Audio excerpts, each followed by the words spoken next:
In the 1880s, a journalist named Helen Campbell went undercover in Manhattan's tenements. She found women spending exactly 12 cents a day on food. Not because they were budgeting, because that's all they had. Here's what survival actually looked like for the working poor of New York. And hey, if stories like this help you drift off, maybe hit subscribe.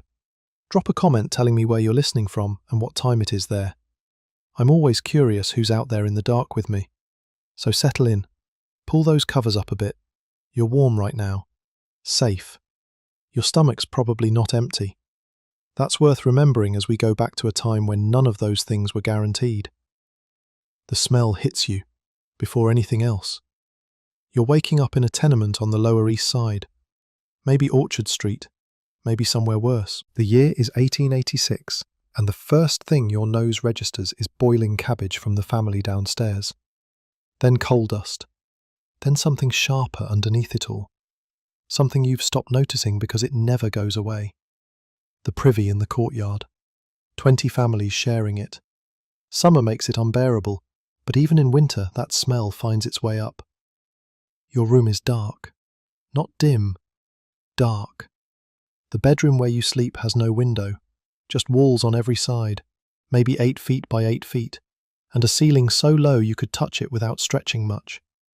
There's a bed you share with your sister, or maybe your mother, or maybe both.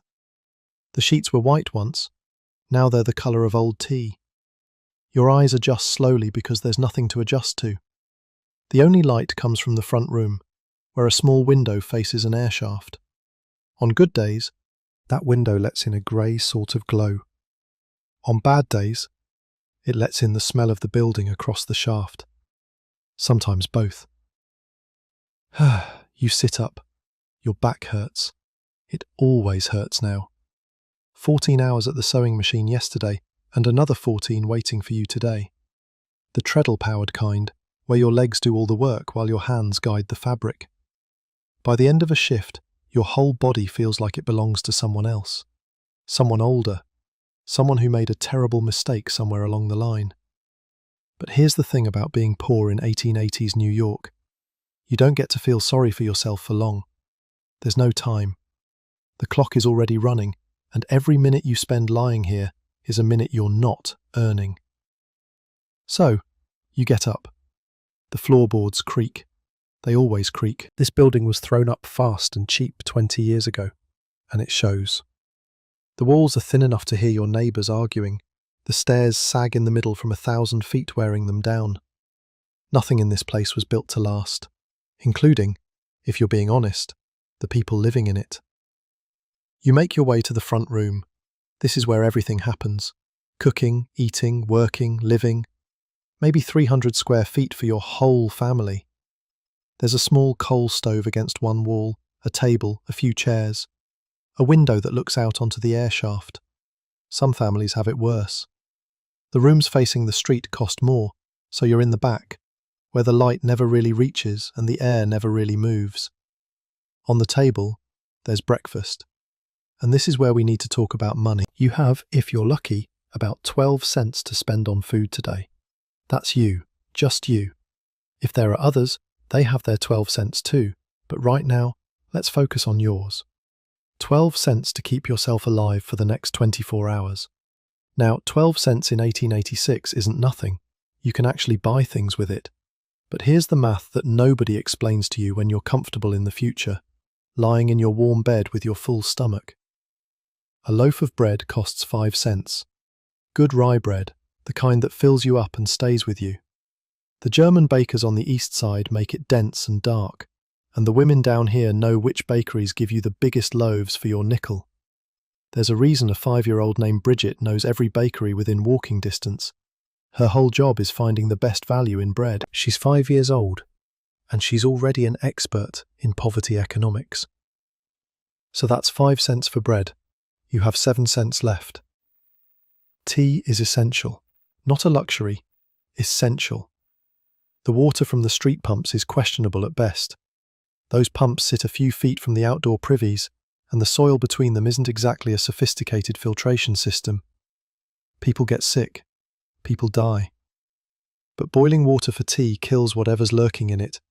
and the caffeine gives you enough energy to make it through another 14-hour shift. Tea is medicine disguised as a hot drink. A month's worth of tea costs about 30 cents.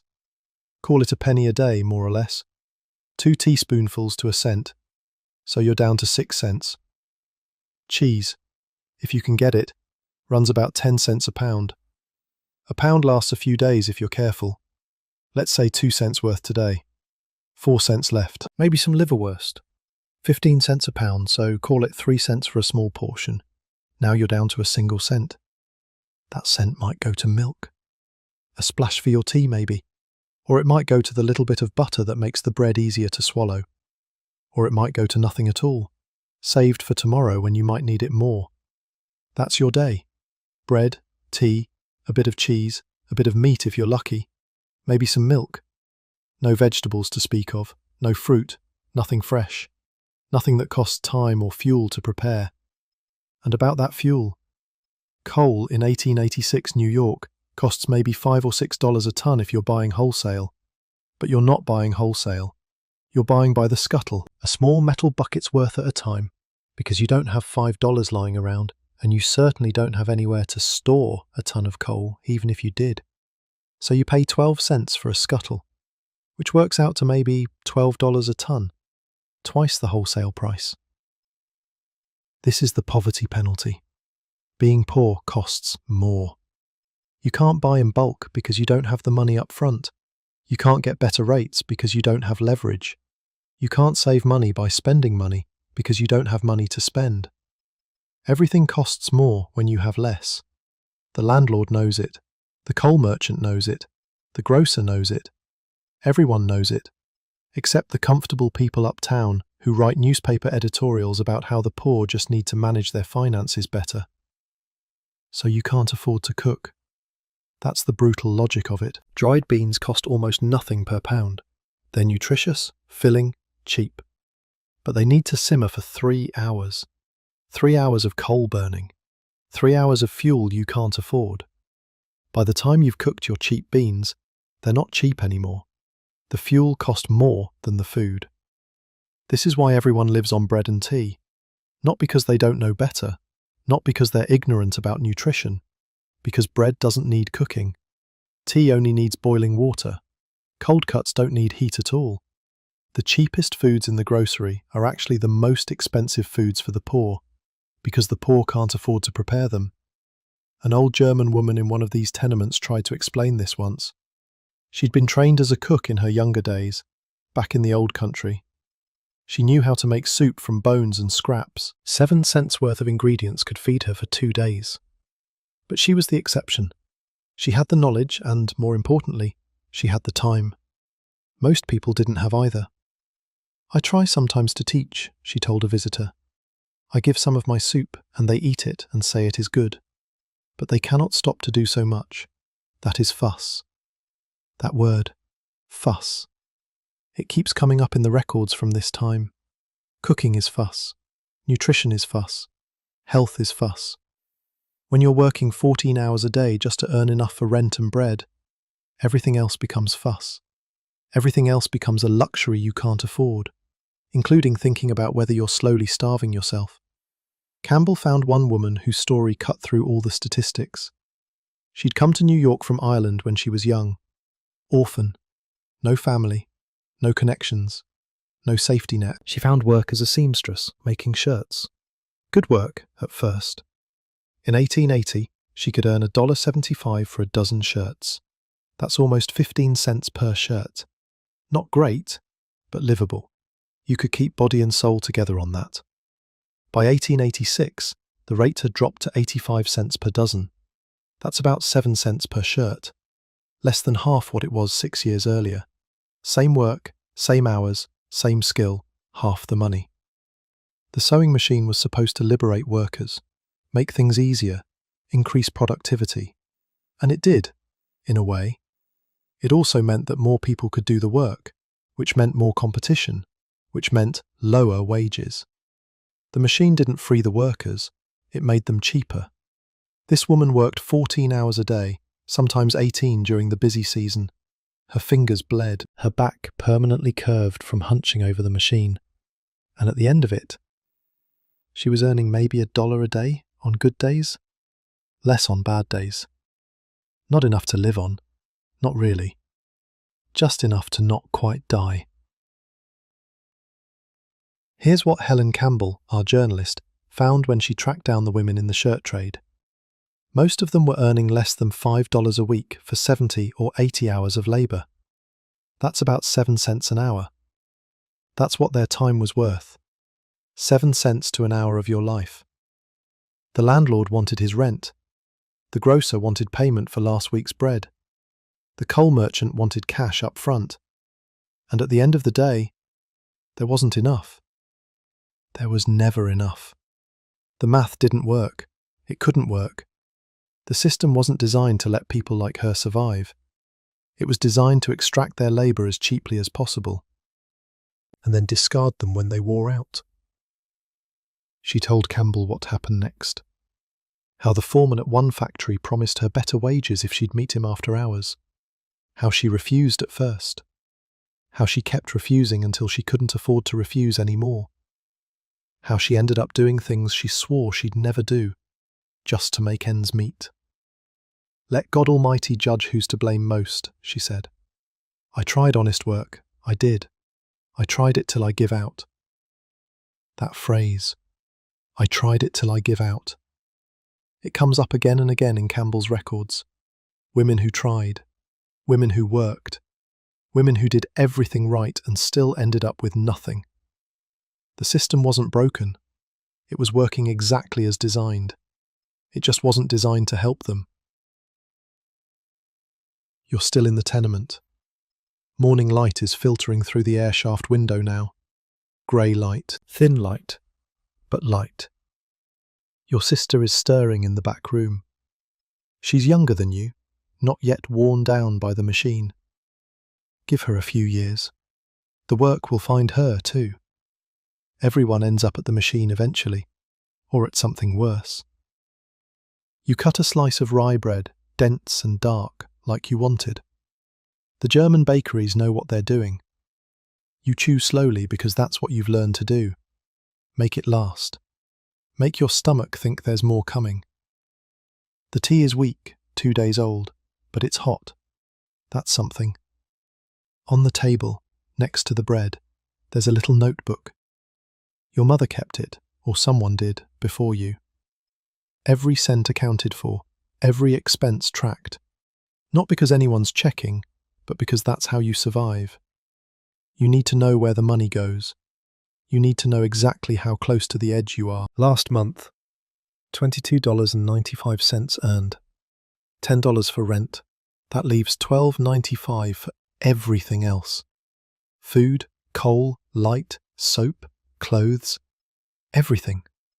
$12.95 for 30 days. About 43 cents a day for 2 people. 21 cents each. That's actually better than some. You're doing well, relatively speaking.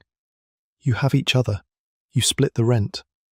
Alone, you'd be paying most of your wages just to keep a roof over your head. The women who live alone are the ones who really suffer.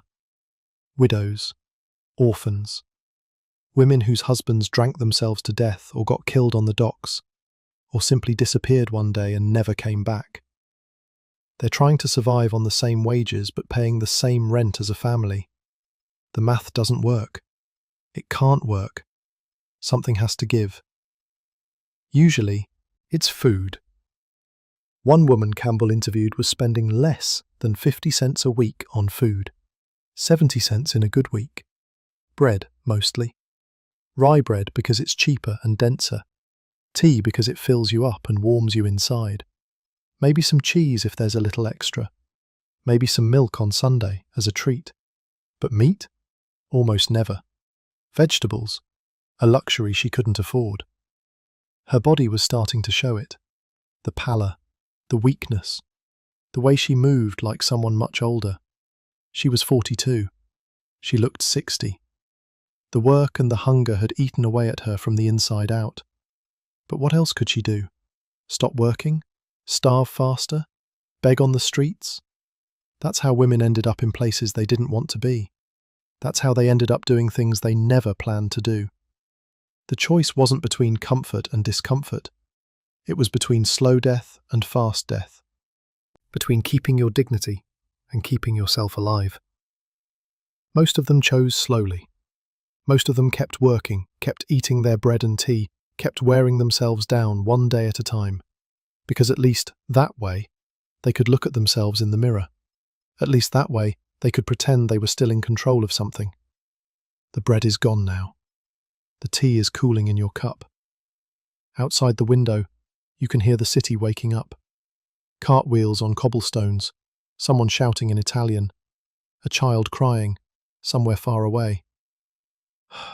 Time to work. You've got 14 hours ahead of you. 14 hours at the machine, feeding fabric through while your legs pump the treadle. By the end of it, you'll have earned maybe 85 cents, maybe $1 if the work is steady. Enough to do this all again tomorrow. That's the rhythm of life down here. Work, eat, sleep, work. Eat what you can afford, which isn't much. Sleep when you can manage, which isn't long. And work. Always work. Because the alternative is worse. But here's something that might surprise you. People in these tenements laughed. They told jokes. They fell in love and got married and had children, and celebrated holidays and looked forward to things. Not despite the poverty, alongside it. Because human beings are stubborn that way. You can't crush the life out of people entirely. It finds a way to persist, even in the darkest places. The women Campbell interviewed weren't all broken and miserable. Some of them were angry. Some of them were funny. Some of them were sharp as tacks, with opinions about everything and no patience for fools. Poverty didn't make them less human, it just made them human under nearly impossible circumstances. One woman asked if she'd ever considered eating beans instead of bread. Exploded. Beans? What time have I to think of beans? What money to buy the coal to cook them? What you'd want if you sat over a machine 14 hours a day would be tea like lie to put a backbone in you. Tea like lie. That's poetry, even if she didn't mean it that way. The kind of bitter, burning fuel that keeps you moving when everything else has failed. Not nourishment, survival. There's a difference. You finish your tea. You check your little notebook one more time, though you already know the numbers by heart. Then you head for the door, down the sagging stairs, past the smell that you've learned to ignore, and out into the grey morning light of 1886 Manhattan. The machine is waiting. The nearer the river, the nearer to hell. A carpenter said that once, walking down toward the Hudson with his toolbox. Big man, German maybe. His friend walking beside him, half his size, nodding along and throwing in curses of his own. They were talking about something else entirely, some grievance or another, but those first words stuck. They became a kind of motto for the West Side neighbourhoods, where the poorest of the poor ended up. See, Manhattan had its geography of misery all mapped out. The East Side had its tenements, sure, we just walk through one.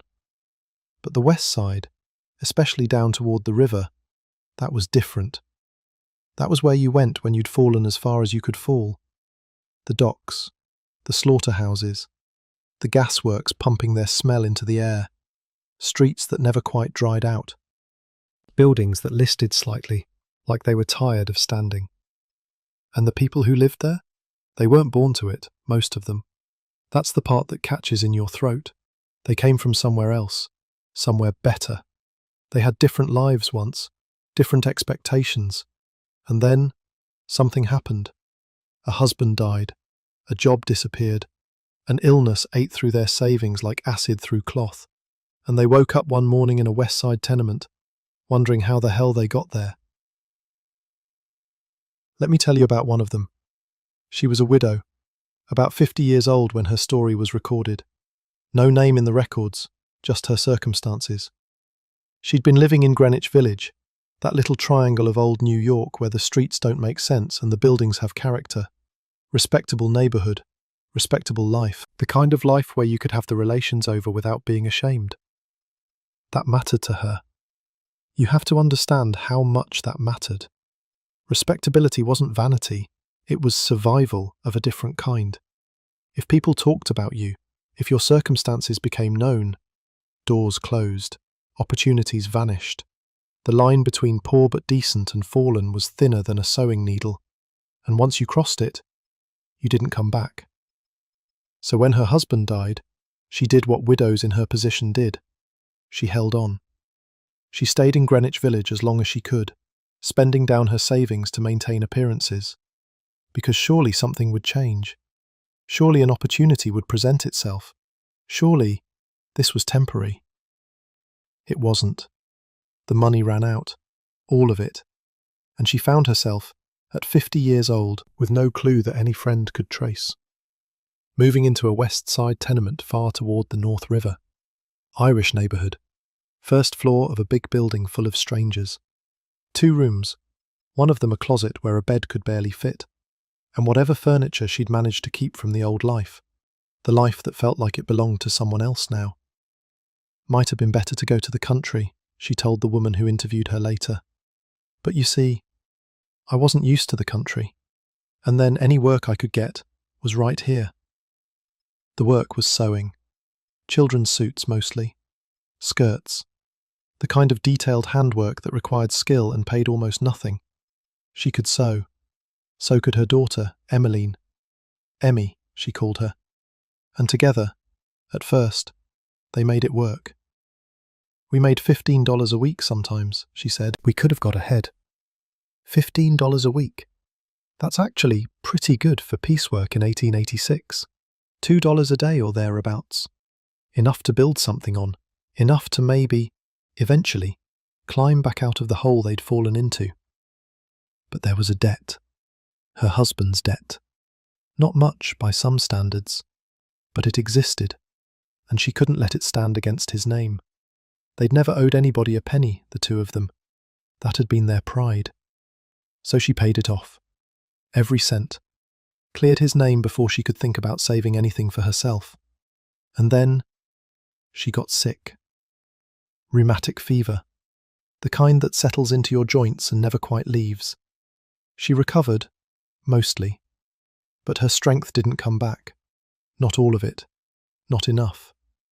And while she was recovering, the prices kept falling. The rates for piecework kept dropping. The same work that had paid $15 a week started paying less and less. By the time she was talking to that interviewer, Emmy was the one doing most of the earning. 12 hours a day at the machine, 14 more often. And the most she'd made for more than a year and a half was 85 cents a day. 85 cents. For 14 hours of work. That's about 6 cents an hour. That's what Emmy's time was worth. And on that, the two of them managed. I suppose we couldn't if I ever went out, the mother said, but I've had no shoes in 2 years. Let that land for a second. 2 years without shoes. Not because she didn't want them, because she couldn't afford them. Every time there might have been enough money for shoes, something else needed it more. Food, rent, coal. Emmy's shoes. Because Emmy had to go out, had to walk to work, had to be seen. The mother could stay inside. The mother could patch her old shoes with scraps from her dead husband's coat and keep along. But we never get ahead enough for me to have shoes and Emmy too. And she's the one that has to go out. Here's where the notebook comes in. This woman kept records, detailed records. Every cent that came in, every cent that went out. She'd done it even when she had plenty, she said. It was second nature. And now, living on the edge, that notebook was the only thing standing between her and total chaos. Take last month, she said. It had 27 working days. $22.95 earned. She knew the exact number, not rounded. $22.95. Out of that, $10 for rent, first thing. Always first, because without the roof, nothing else matters. She'd been in that building 11 years by then. They'd raised the rent on her twice in that time, $1 each time. Still, $10 a month for 2 rooms, first floor, not the worst she could do. That left $12.95. For everything else. Food, coal, light, oil for the stove, soap for washing, paper, because they did want to see a paper sometimes, clothes, when clothes absolutely couldn't wait any longer. Everything that kept two human beings alive for a month had to come out of $12.95. She showed the interviewer her weekly expense book, 1 week's food spending, laid out in her careful handwriting. It was an expensive week, she said, almost apologetically. She'd bought a whole pound of butter at once, but it would last into the next week. So really, it balanced out. There's no meat, she said. We like it, but we only get a bit for Sundays, sometimes. And then, this detail, this small human detail that says more than any statistic. Emmy never wants much. Running a machine all day seems to take your appetite, but she likes clams. Clams. Because clams were cheap in New York, plentiful. You could get them fresh from the vendors near the docks. And twice that week, according to the notebook, they'd had clams. A small thing, a tiny luxury. But the mother remembered it, wrote it down, because Emmy liked clams. Now here's something the mother figured out on her own, and it saved them more than once. I happened to read in the paper a good while ago, she said, that you could make soup of the water the cabbage was boiled in, a quart of the water and a cup of milk and a bit of butter and some flour to thicken it. You wouldn't think it could be good, but it is, and it goes a good way. Cabbage water soup. The kind of recipe that only exists when you're too poor to throw anything away. The water you'd normally dump down the drain turned into something you can eat. It sounds desperate because it was desperate, but she wasn't ashamed of it. She was proud. She'd found a way to stretch nothing into something. How could 12 cents worth of coal do a week's cooking? She asked, answering a question nobody had posed. It couldn't. It didn't. So she'd found another way. A little oil stove, the kind that just boiled a kettle. Tea and bread and butter mostly. That's what they had. But a gallon of oil went a long way, and she could cook small things over it too. The washing still took coal, and she had to have soap and all that. But for daily cooking, the oil stove was the answer. I don't see how we could spend less, she said. I've learned to manage even with what we get now. And then, because even in poverty people find ways to help each other, she mentioned her neighbour. A German woman lived on the 4th floor, fell on the ice last winter and sprained her ankle. The widow and Emmy had looked after her until she could walk again, and now the German woman wouldn't mind talking about how she managed, if the interviewer wanted to go up. But before we climb those stairs, there's something else you need to know. Something that makes this whole story burn a little brighter, or darker, depending on how you look at it. While this widow was patching her shoes with scraps of her dead husband's coat, while Emmy was working 14 hours for 85 cents, while they were eating cabbage water soup and counting every penny in a notebook, the professional economists of the day were explaining why there was no poverty problem in America. They had numbers. They loved their numbers. In 1860, they said, the property of this country, equally divided, would have given every man, woman and child $514 each. In 1870, that share would have been $624. In 1880, $814. And in 1886, the year our widow was counting her pennies, the economists estimated that an equal division would give everyone over $900. What madness, they said, to talk of suffering when this flood of wealth pours through the land. You see the trick, right? The per capita calculation. Divide the total wealth of the country by the total population and pretend that means something. As if a factory owner's millions and a seamstress's pennies averaged out to everyone being comfortable. As if wealth was actually distributed, instead of pooled at the top. The majority are perfectly comfortable, the economists wrote. Admitting that the lowest class suffer, it is chiefly crime, drunkenness and such that brings the suffering. Crime, drunkenness. Their own moral failings. That's why people were poor. Not the 7 cents an hour, not the rent that ate half their wages, Not the coal that cost twice as much because they couldn't buy in bulk. No, they were poor because they deserved to be poor, because they'd made bad choices, because they weren't trying hard enough. The widow in her tenement, patching her shoes and counting her cabbage water, had never been drunk in her life, had never committed a crime, had worked and saved and done everything right. And here she was anyway. Let us see how comfortable, Helen Campbell wrote, after hearing story after story like this one. Let us see. Meanwhile, uptown, people read the Economist's reports and nodded and felt reassured. The poor were taken care of. The system worked. Anyone who said otherwise was exaggerating, or lying, or trying to stir up trouble. It's easier to believe that than to look at the numbers in a widow's notebook. Easier to believe in per capita wealth than in 2 years without shoes. Easier to believe the majority are comfortable than to climb 4 flights of stairs to a 10-foot room where a German woman tries to explain how she survives on 45 cents a day. But we're going to climb those stairs in a minute. First, one more detail about the widow. One more small thing that says everything about how people lived. This week was an expensive one, she'd said about her food budget, because she bought butter all at once, and they had to have the scissors sharpened. The scissors sharpened. 5 cents. When you're living on $12.95 a month for everything, 5 cents for scissors sharpening goes in the notebook. 5 cents matters. And she felt the need to explain it, to justify it, because it made the week look expensive.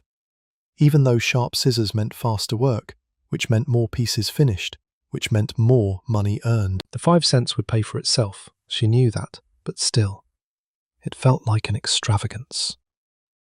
There would have been 5 cents for wood too, she added, but they're building down the street, and one of the boys upstairs brought me a basket full of bits, scraps of wood from a construction site, free fuel, a small gift from a neighbour boy who'd thought of her. That's how you survived, not just by counting pennies, but by being part of a community that looked out for each other. The boy didn't have to bring her that wood, he just did, because that's what you did.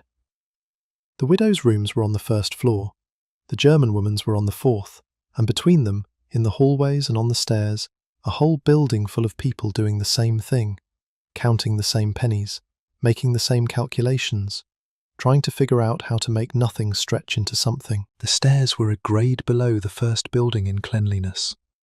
Children everywhere, swarming in the halls, on the steps, the smell of a defective sink on one of the landings, the kind of smell that got into everything and never quite washed out. But up on the 4th floor, in that 10-foot square room with its one window, there was something different. Spotless.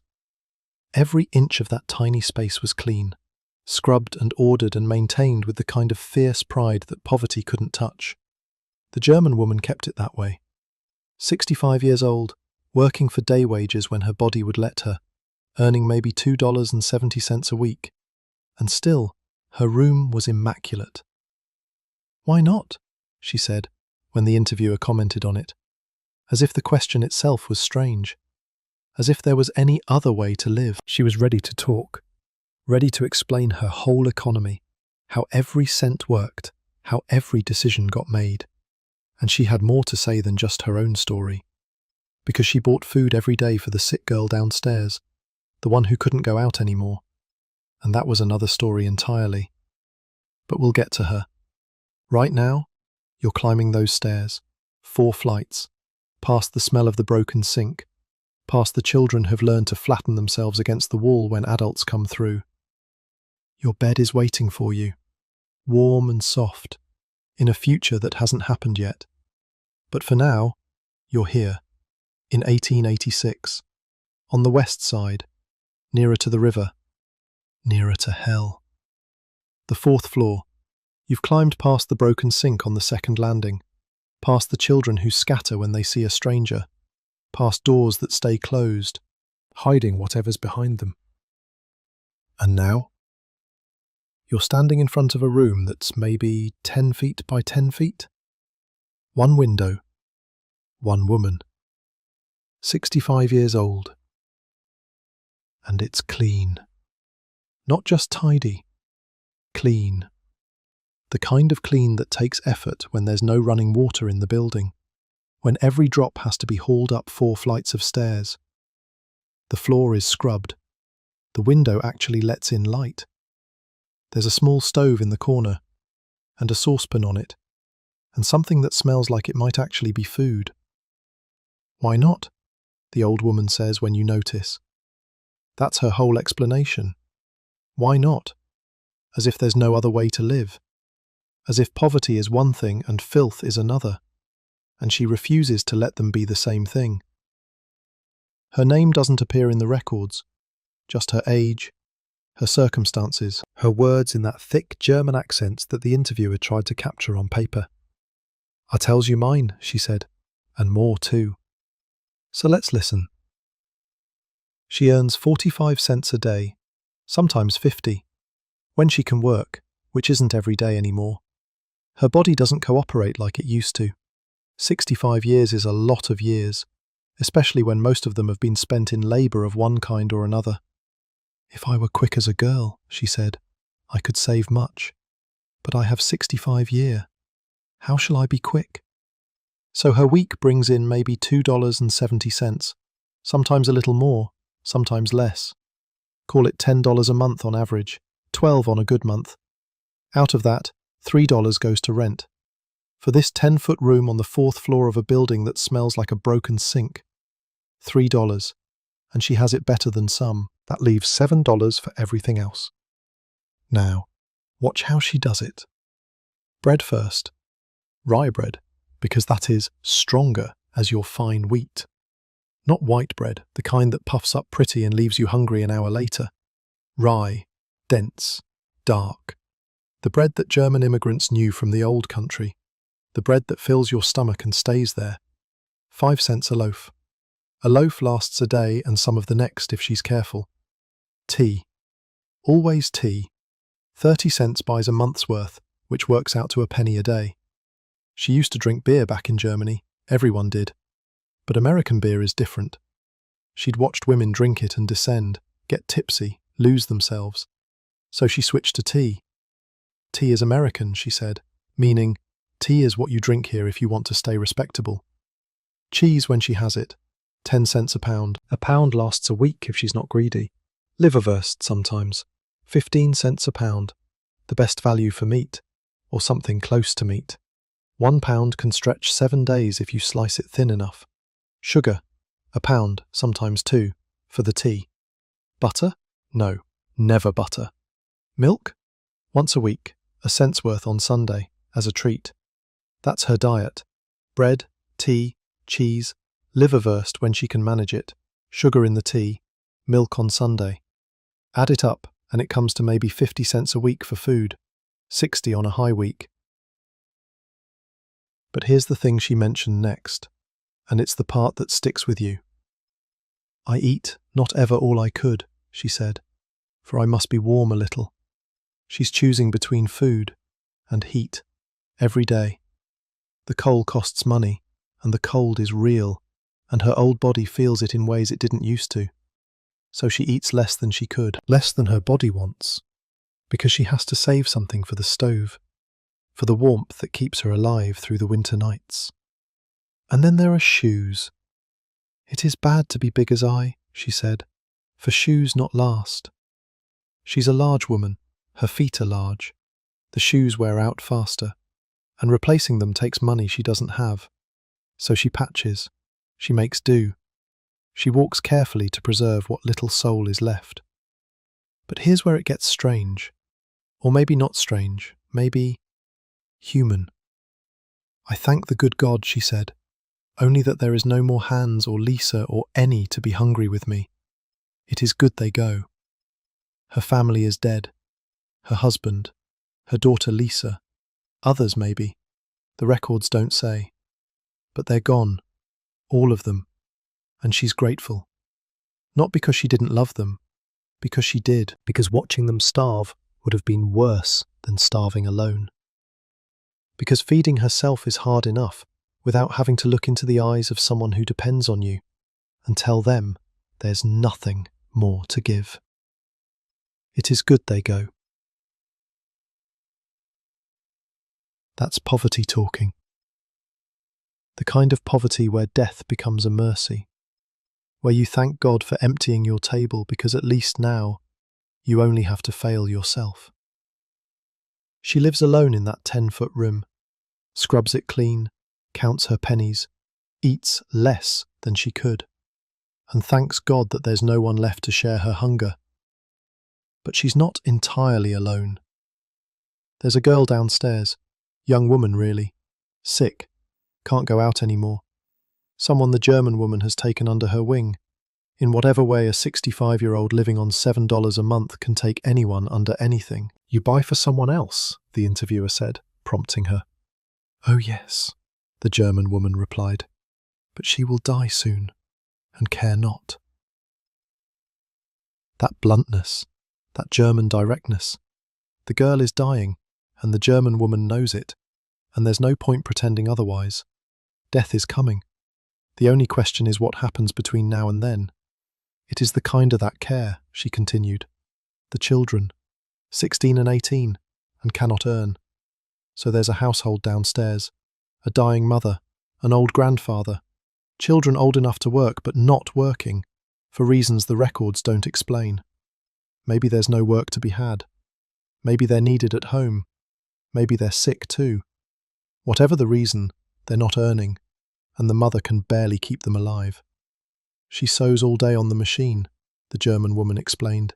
It is babies' cloaks. So bright and nice. Baby cloaks. The fancy kind that wealthy mothers buy for their infants. 2 linings, a cape, cuffs with scalloped edges. Everything stitched and bound and hemmed. The work is precise. It has to be. Rich people notice the details. In 2 days she will make 3. For see, there is 2 linings and cape and cuff is all scallop, and she must stitch first and then bind and hem. All is hem all over inside. So nice. And she makes them so nice. The German woman was almost admiring the quality of the work, the skill required. This sick girl, dying by inches, was producing beautiful things. Things that would keep some wealthy baby warm. Things that would be praised and admired in parlours uptown. But $8 a dozen is all. $8 for 12 cloaks. That's 66 cents each for something that required 2 days to make 3 of them. Do the math. 2 days equals about 16 working hours, minimum. 3 cloaks equals about $2. That's 12.5 cents an hour for work that demanded real skill, real precision, real craftsmanship. And she couldn't even maintain that pace. It is a week for 9, the German woman said. And so she set not more as $5, because she is sick and must stop. 9 cloaks a week, $6 worth of work at the going rate. But the girl was too sick to finish them all. She'd earn maybe $5 instead. And out of that $5, she had to pay rent. $5.50 a month. More than a week's wages just for the room. The math doesn't work. It can't work. And there is the grandfather that is old, the German woman continued, and a kinder, and she all must live. An old man who can't work. A child who can't work. A dying mother who's the only one bringing in money. $5 a week on a good week. $5.50 for rent. Even before food, before coal, before anything else, they're already in the hole. So, the German woman helps. I pay for her this week $1.60 for bread and tea and potatoes, and some milk and molasses for the kinder on bread and butter a little, but not meat. $1.60. That's nearly a quarter of the German woman's weekly income, given to the family downstairs. For bread, for tea, for potatoes, for the small things that keep people alive. Molasses for the children to spread on their bread, because butter is too expensive, and you need something to make plain bread go down. But not meat. Even with the German woman's help, there's no meat. The grandfather eat too much, the German woman added. But how shall one help it? An old man with an appetite. Maybe his mind is going. Maybe he doesn't understand how little there is. Maybe he's just hungry, the way old bodies get hungry, and no one has the heart to tell him to stop. So he eats, and the children go a little hungrier, and the sick mother slices thinner, and the German woman upstairs digs a little deeper into her $7 a month. How shall one help it? That's not a question. That's a surrender. There is no way to help it. The old man will eat what he eats. The children will go without. The mother will die eventually. And then what? What happens to the grandfather and the children when there's no one left to sew baby cloaks? The rest is closed for all, the German woman said. Meaning, the future is sealed. Meaning, there's no way out. Meaning, this is how it ends. But there is no shoes for the kinder, she added, and I see not if there will be shoes. The children have no shoes. Winter is coming. Or maybe it's already here. And somewhere in a West Side tenement, there are children aged 16 and 18 whose mother is dying, whose grandfather eats too much, and who don't have shoes. How shall it be? Another non-question, another surrender. She doesn't know how it will be. Nobody knows. The shoes will come or they won't. The children will manage or they won't. The mother will live a little longer, or she won't. And the German woman will keep climbing those stairs, keep buying bread and tea and potatoes for the family downstairs, keep scrubbing her own little room clean, keep eating less than she could, so she can stay a little warm. Because what else is there to do? She could stop. She could keep that $1.60 for herself, buy some butter, buy a little meat, eat until she was full for once. Nobody would blame her. She barely has enough for herself. Taking care of another family when you're 65 years old and earning $270 a week isn't noble. It's crazy. But she does it anyway. Maybe because she remembers Lisa. Maybe because she remembers Hans. Maybe because she knows what it feels like to watch someone you love starve, and she can't stand to see it happening again, even to strangers. Maybe because this is who she is. This is who poverty made her. Not broken, not hard, just clear. Clear about what matters. Clear about what you do when there's almost nothing left to give. You give anyway. $1.60 a week. For bread and tea and potatoes. For children who have no shoes. For a dying woman who makes beautiful baby cloaks that wealthy mothers buy for their infants uptown. For an old man who eats too much because how shall one help it? The German woman is standing in her clean little room, her saucepan on the stove, her window letting in what little light the air shaft provides. She's told her story, explained her numbers, shown how it's possible to live on almost nothing if you're careful, if you're disciplined, if you've got 65 years of practice at wanting less than you need. And now she's going to go downstairs and check on the sick girl. See how the baby cloaks are coming along. Maybe bring some soup from that saucepan, if there's enough to share. The interview is over. The numbers are recorded. The story is told. But the story isn't over. Tomorrow, the German woman will wake up in her 10-foot room and count her pennies again.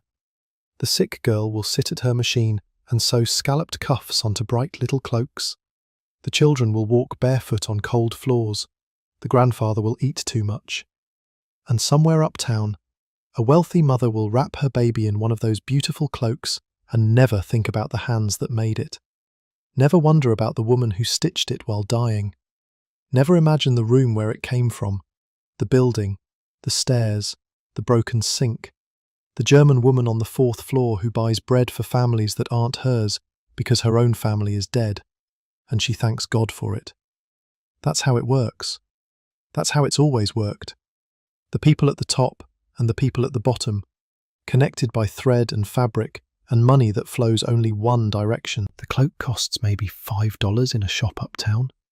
The girl who made it earned 66 cents. The difference went to the middleman, the factory, the landlord, the system. Everyone got their cut, except the hands that did the work. $8 a dozen. That's the price of skill. That's the price of dying. And somewhere in your future, in your warm bed, you're maybe half asleep by now. Your stomach is full. Your feet are warm. You've never had to choose between food and heat. Never had to thank God that your family died so you wouldn't have to watch them starve. But someone did. A lot of someones. In 1886, in tenements you'll never see, in rooms you'll never visit, they made that choice every day. They survived on bread and tea and hope, on charity from neighbours who had almost nothing to give, on the desperate mathematics of poverty. And some of them, somehow, kept their rooms clean anyway. Why not? In the same building, different floor, there was another woman with a different story. Swiss, this one. And she'd fallen a long way to get here. She used to be a lady's maid. Think about that for a second. A lady's maid in the old country, in the grand houses, wearing nice clothes and eating decent food and learning how to cook from the kitchen staff. That was her life once. Service, sure, but comfortable service. The kind where you sleep in a real bed and eat at a real table and know where your next meal is coming from. Then she came to America, met a man, got married, and he drank. Not a little, a lot. The kind of drinking that eats through savings like fire through paper. Everything she'd saved from her years in service, gone. Everything she earned while married, gone. Down his throat and out the other end, and nothing to show for it but empty bottles and broken promises. By the time the records caught up with her, she was old, too old for household service anymore, which she still ranked as the most comfortable and most profitable work a woman could do. Her body couldn't handle the lifting, the stairs, the long days on her feet, so she'd found other work, factory work, the kind that doesn't care how old you are, as long as your fingers still move. She sewed buckles onto suspenders. $2 a week. That's what her time was worth now. $2 for however many hours they'd give her. The woman who used to serve in grand houses, who used to eat proper food and sleep in a proper bed, was ending her days attaching metal to elastic in a factory that probably smelled like machine oil and desperation. But here's the thing about her, the thing that set her apart from almost everyone else in that building. She could cook. Not just boil water for tea, actually cook. She'd learned as a child, back in Switzerland, and she'd never forgotten. And when the interviewer came to her room, there was a saucepan on her tiny stove, and something inside it smelled like actual food. "All this in the saucepan is 7 cents, she said. 7 cents. She broke it down. 3 cents for bones and some bits that the kind butcher threw in. The rest went to vegetables and barley. And that 7 cents of ingredients made enough soup to feed her for 2 days. I have lentils too, she continued. Yes, and beans, and plenty things to flavour. Lentils, beans, vegetables, barley, real food, actual nutrition, the kind of stuff that builds muscle and keeps bones strong, and gives you energy that doesn't crash an hour later. She was living on less than $1 a week for food, and she was eating better than most people spending twice that. And for Sunday, she bought rye bread and coffee. Not tea. Never tea. "Oh no," she said. "Tea is so wicked. It make handshake and head fly all round." The caffeine, she meant. The jitters. The way tea could make your hands tremble and your thoughts scatter. She'd seen what it did to the women around her, how they depended on it, how they couldn't function without it. And she wanted no part of it. "Good soup is best," she said, "and more when one can. Vegetable is many and salad, and when I make more dollar, I buy some egg, but not tea." She had opinions about bread too. "Not big loaf of white bread," she said. "That swell and swell inside, and when it is gone, leave one also empty." White bread, The cheap American stuff that looked impressive and filled your stomach for an hour and then left you hungrier than before. She'd figured out what the nutritionists wouldn't prove for another 50 years. White bread was mostly air. It puffed up pretty but gave you nothing to hold on to. The dense rye bread, the dark stuff from the German bakeries, that was what kept you going. She tried to teach the others. That was maybe the saddest part. I try sometimes to teach, she said. I give some of my soup and they eat it and say it is good. But they cannot stop to do so much. That is fuss. There's that word again. Fuss. The same word the other women used, the same dismissal. Yes, your soup is good. Yes, we can taste that it's better than what we're eating. But we can't do what you do. We don't have the time. We don't have the energy. We don't have the knowledge. And honestly, even if we did, we probably still wouldn't do it. Because after 14 hours at the machine, the last thing anyone wants is more work. I would teach many, she said, but they like it not. They want only the tea. Always the tea. And here's where we have to talk about tea. Really talk about it. Because it wasn't just a drink in these tenements. It was something more, something darker, something that kept the whole system running. A visitor asked one of the sewing women a reasonable question once. If you all clubbed together, couldn't one cook for you? Make good soup and oatmeal and things that are nourishing. You would be stronger then. And the woman shot back. Stronger for what? Let that sit for a moment. Stronger for what? More hours at the machine, she continued. More grinding your own flesh and bones into flour for them that's over us. That's not self-pity. That's clear-eyed analysis. She understood exactly what was happening. Her body was fuel.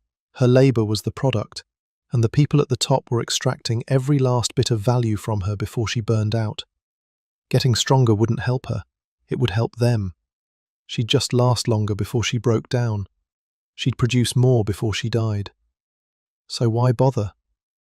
The visitor pressed a little, suggested they could club together, pool resources, take turns cooking. Surely, that would make sense. Mum, the woman said, and you can hear the weariness in it, the patience wearing thin.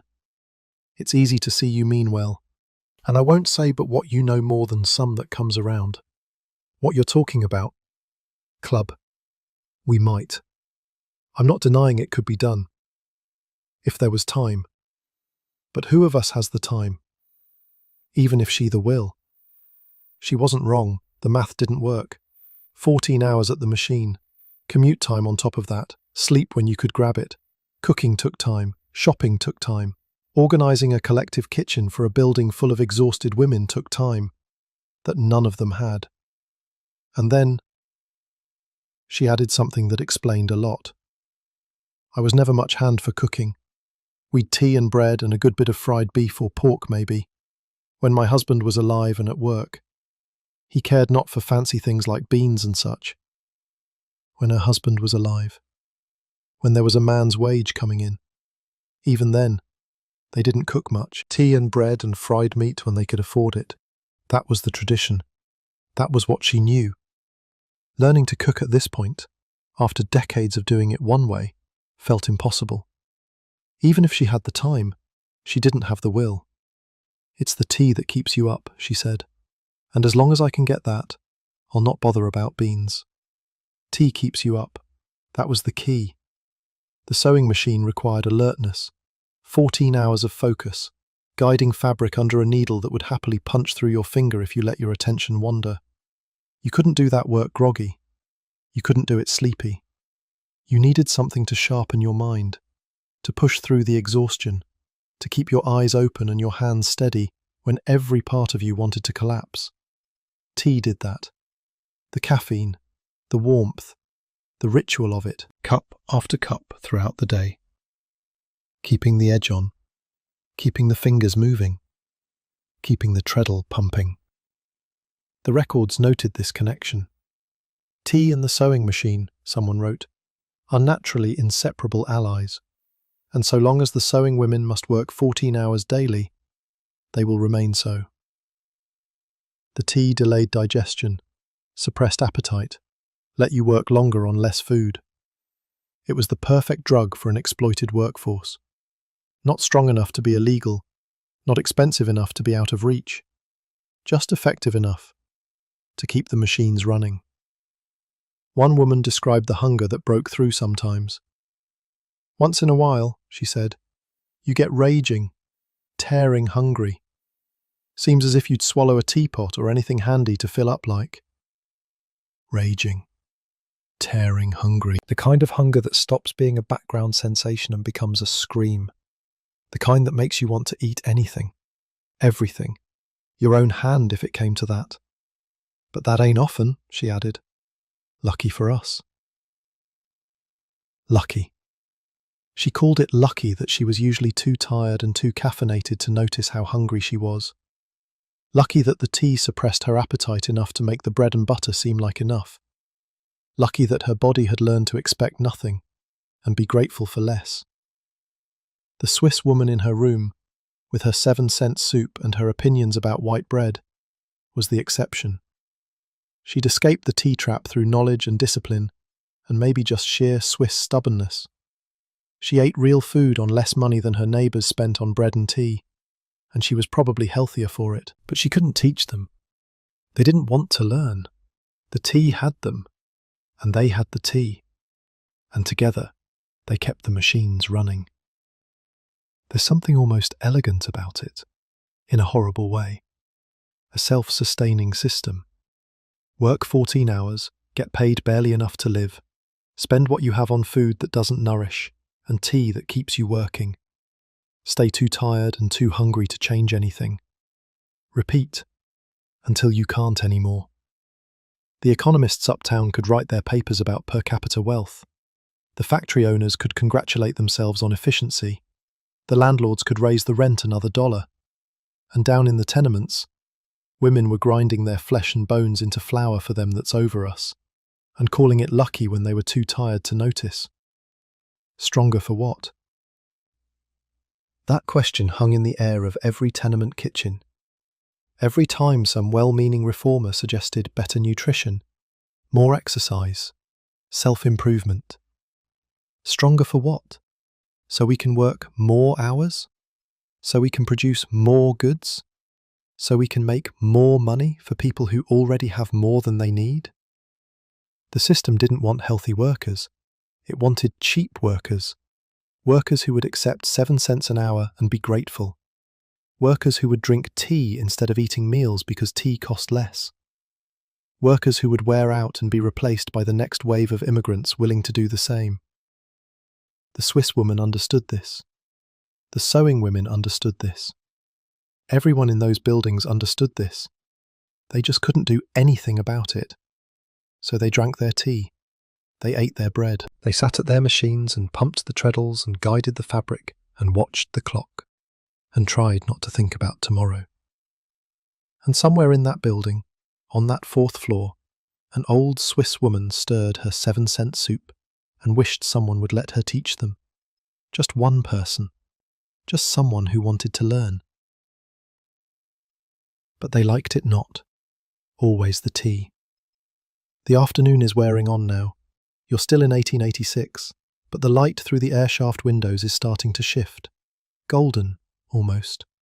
The kind of light that makes even the saddest places look briefly beautiful. The sewing machines are still whirring. You can hear them through the walls, through the floors. That constant mechanical heartbeat. Somewhere in this building, Emmy is hunched over her work, earning her 85 cents. Somewhere else, the sick girl is stitching scalloped cuffs onto baby cloaks. Somewhere else, a woman is pouring herself another cup of tea because it's the only thing keeping her eyes open. The Swiss woman had her own history with drink, in a way. Not her own drinking, her husband's. She'd watched alcohol do to a man what the sewing machine did to these women. Consume everything. Leave nothing behind but the shell of what used to be a person. Maybe that's why she avoided the tea. Maybe she saw something familiar in the way her neighbours depended on it, the way they couldn't start the day without it, the way they got irritable when the pot ran dry, the way it had become not a choice but a necessity, woven so deeply into their lives that they couldn't imagine functioning without it.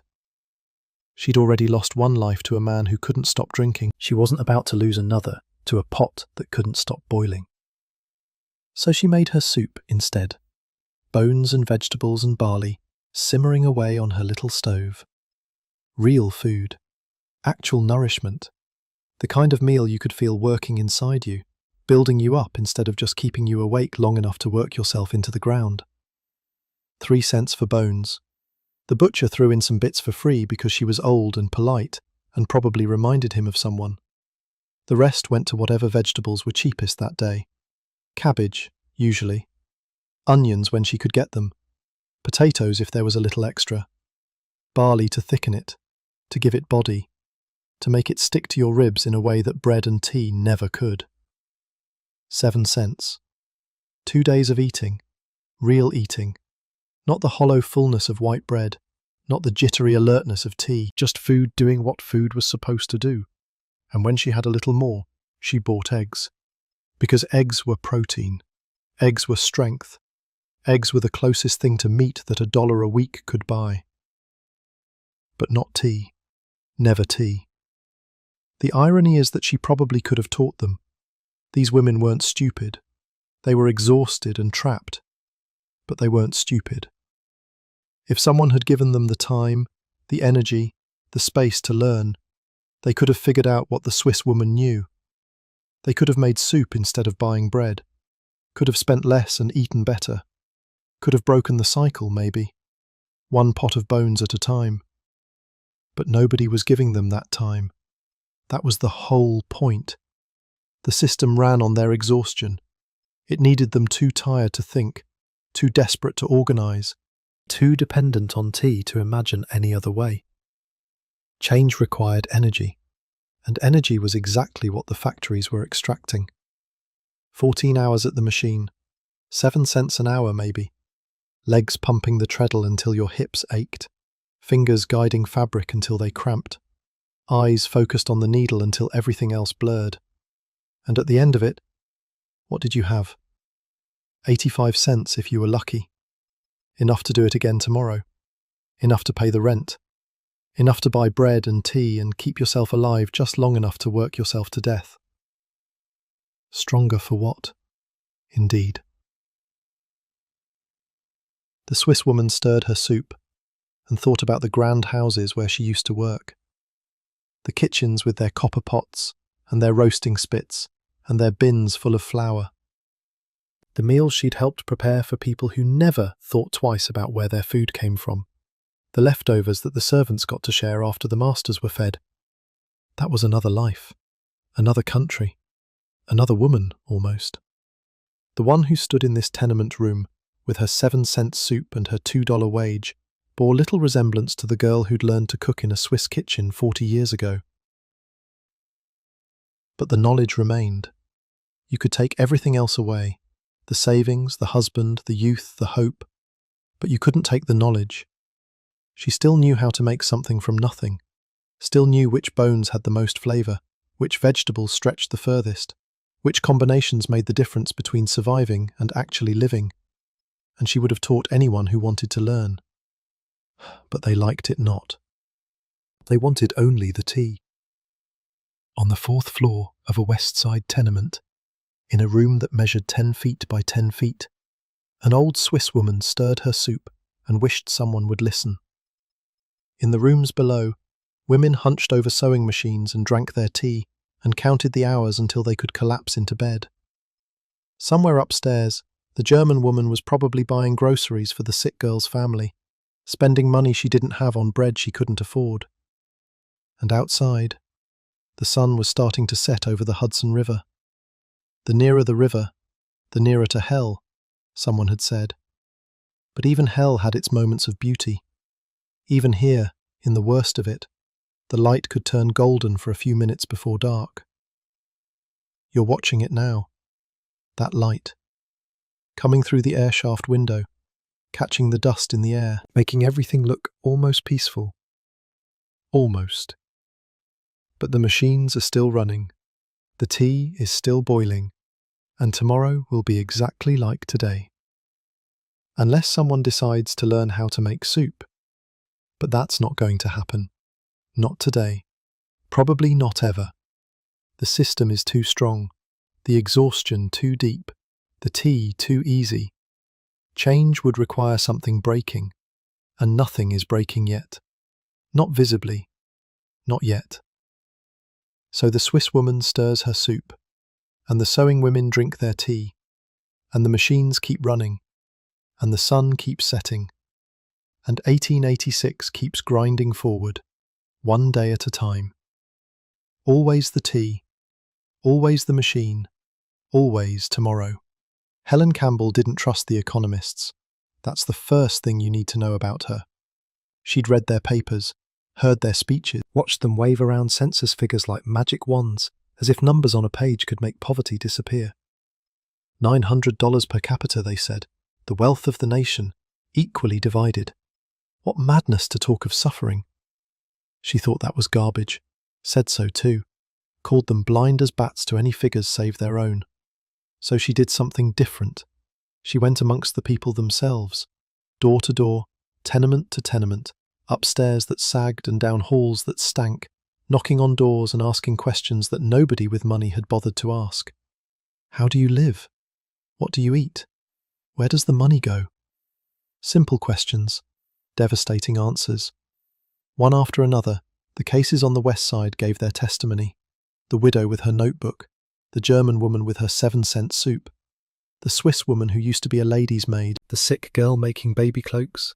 Story after story, door after door, the same brutal arithmetic playing out in different rooms.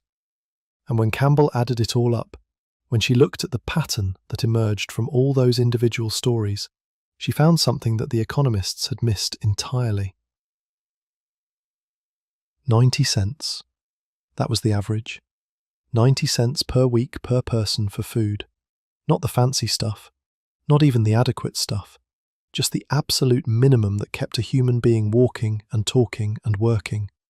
Baker's bread, tea, sugar, a little milk, a little butter, a bit of meat once or twice a week, if you were lucky. 90 cents a week, about 13 cents a day. That's what survival cost in 1886 Manhattan, if you stripped it down to nothing, if you cut every corner, if you ate only what you needed to keep breathing, and most people couldn't even manage that without sacrifice. The German woman on the 4th floor spent less than that.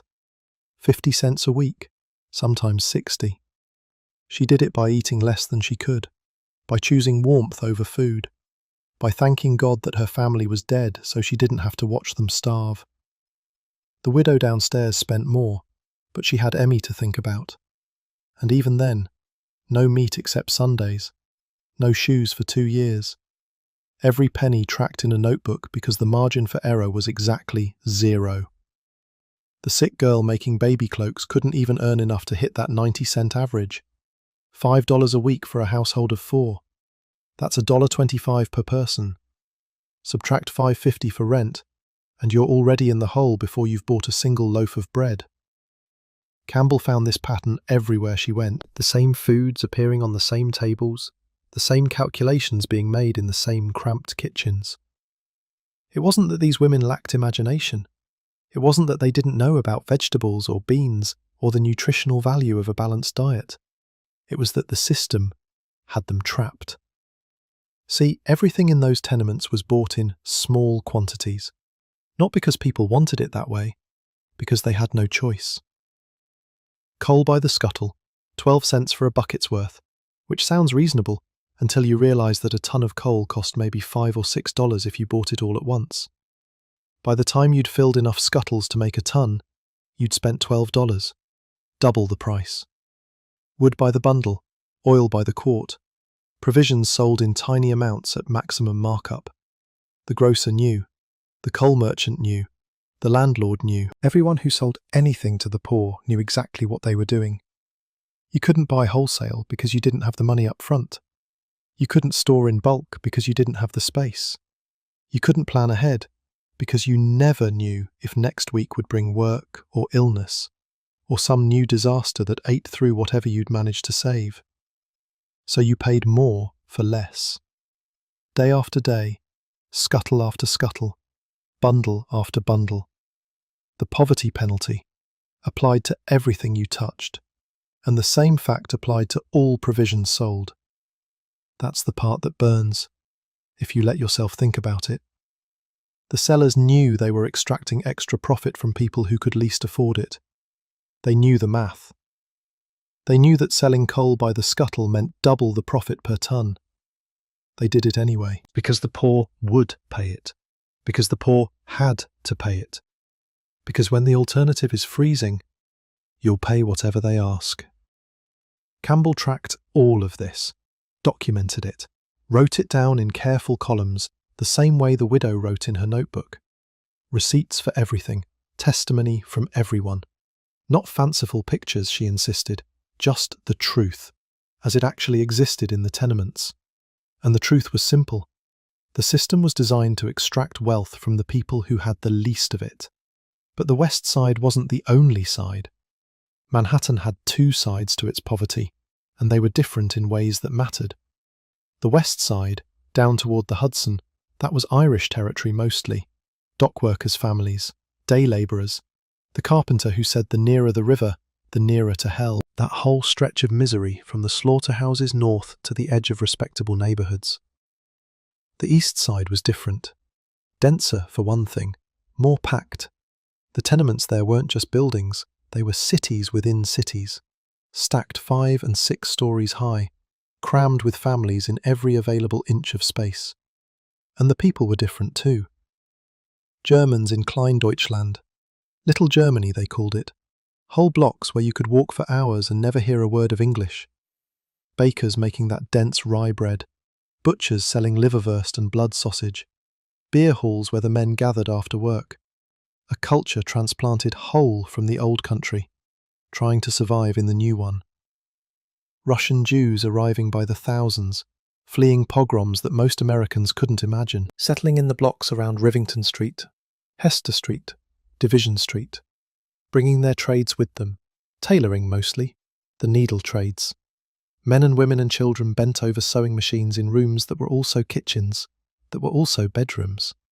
Italians in the Mulberry Bend. The worst blocks in the city, some said. Bandits' Roost, Bottle Alley.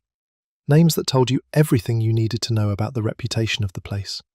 Rag pickers and labourers, the newest arrivals, taking whatever work they could find at whatever wages were offered.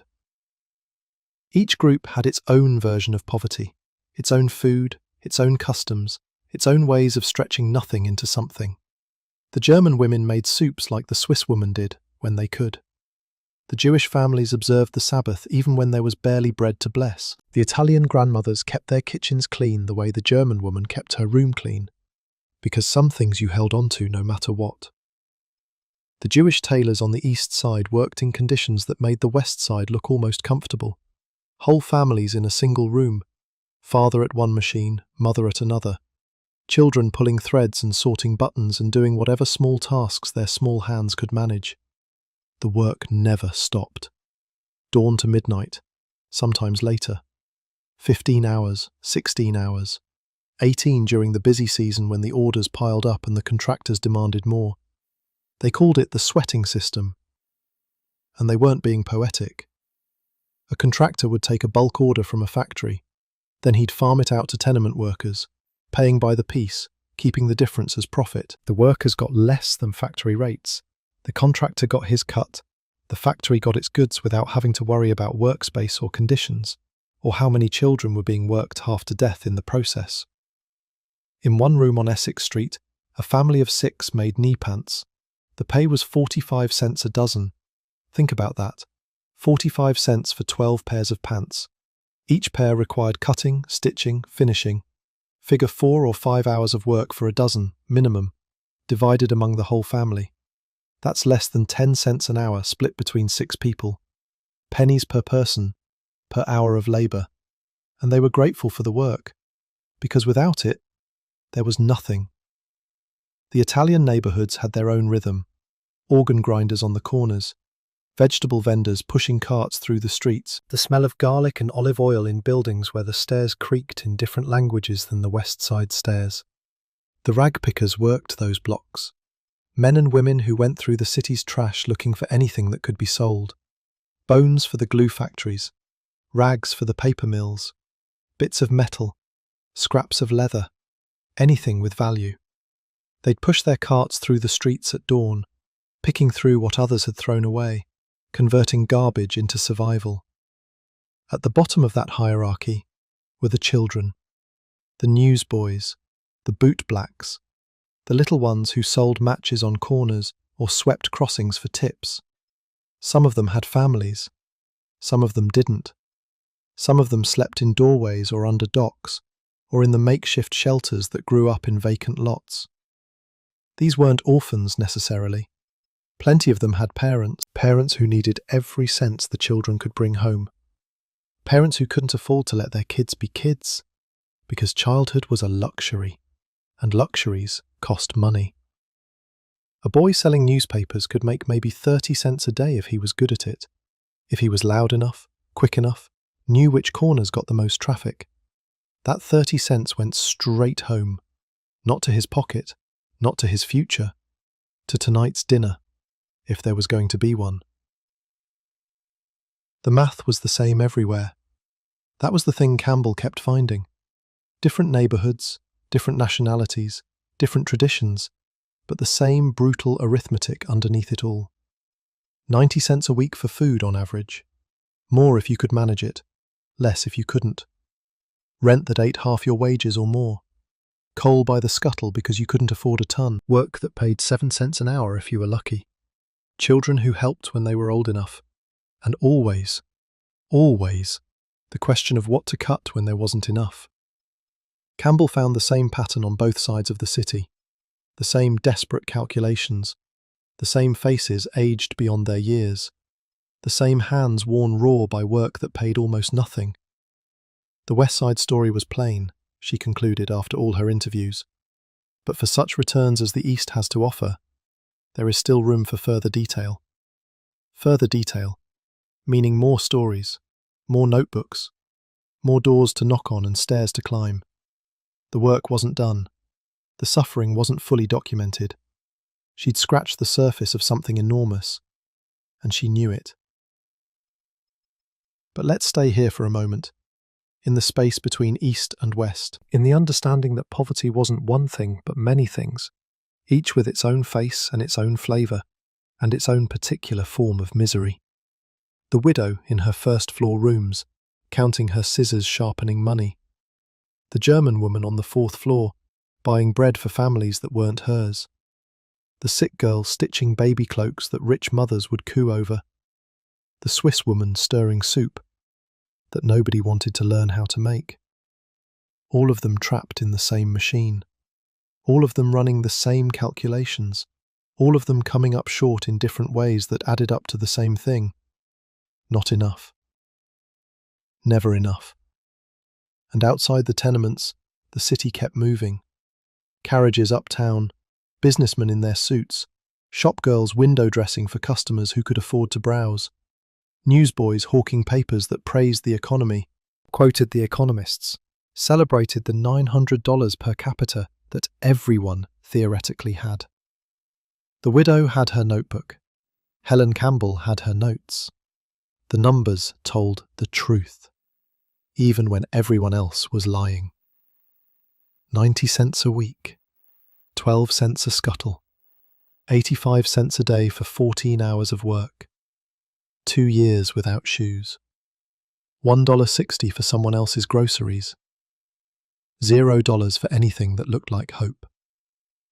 The evening is settling over Manhattan now. The light through the airshaft windows has gone from gold to grey to something like purple. The sewing machines are slowing down. Somewhere in the building, a woman is making a final pot of tea before bed.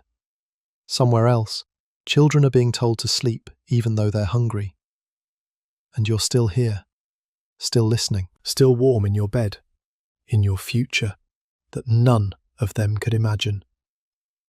Think about that for a second. The widow with no shoes couldn't picture you, couldn't conceive of a world where someone would be warm and fed and safe, listening to her story as if it were entertainment. To her, this wasn't a story. It was Tuesday. It was Wednesday. It was every day for 11 years in a tenement on the west side, counting pennies and hoping tomorrow would be different. It wasn't entertainment. It was survival. And the worst part? She was one of the lucky ones. She had Emmy. She had work. She had a roof and a notebook and a system that kept her just barely above the line.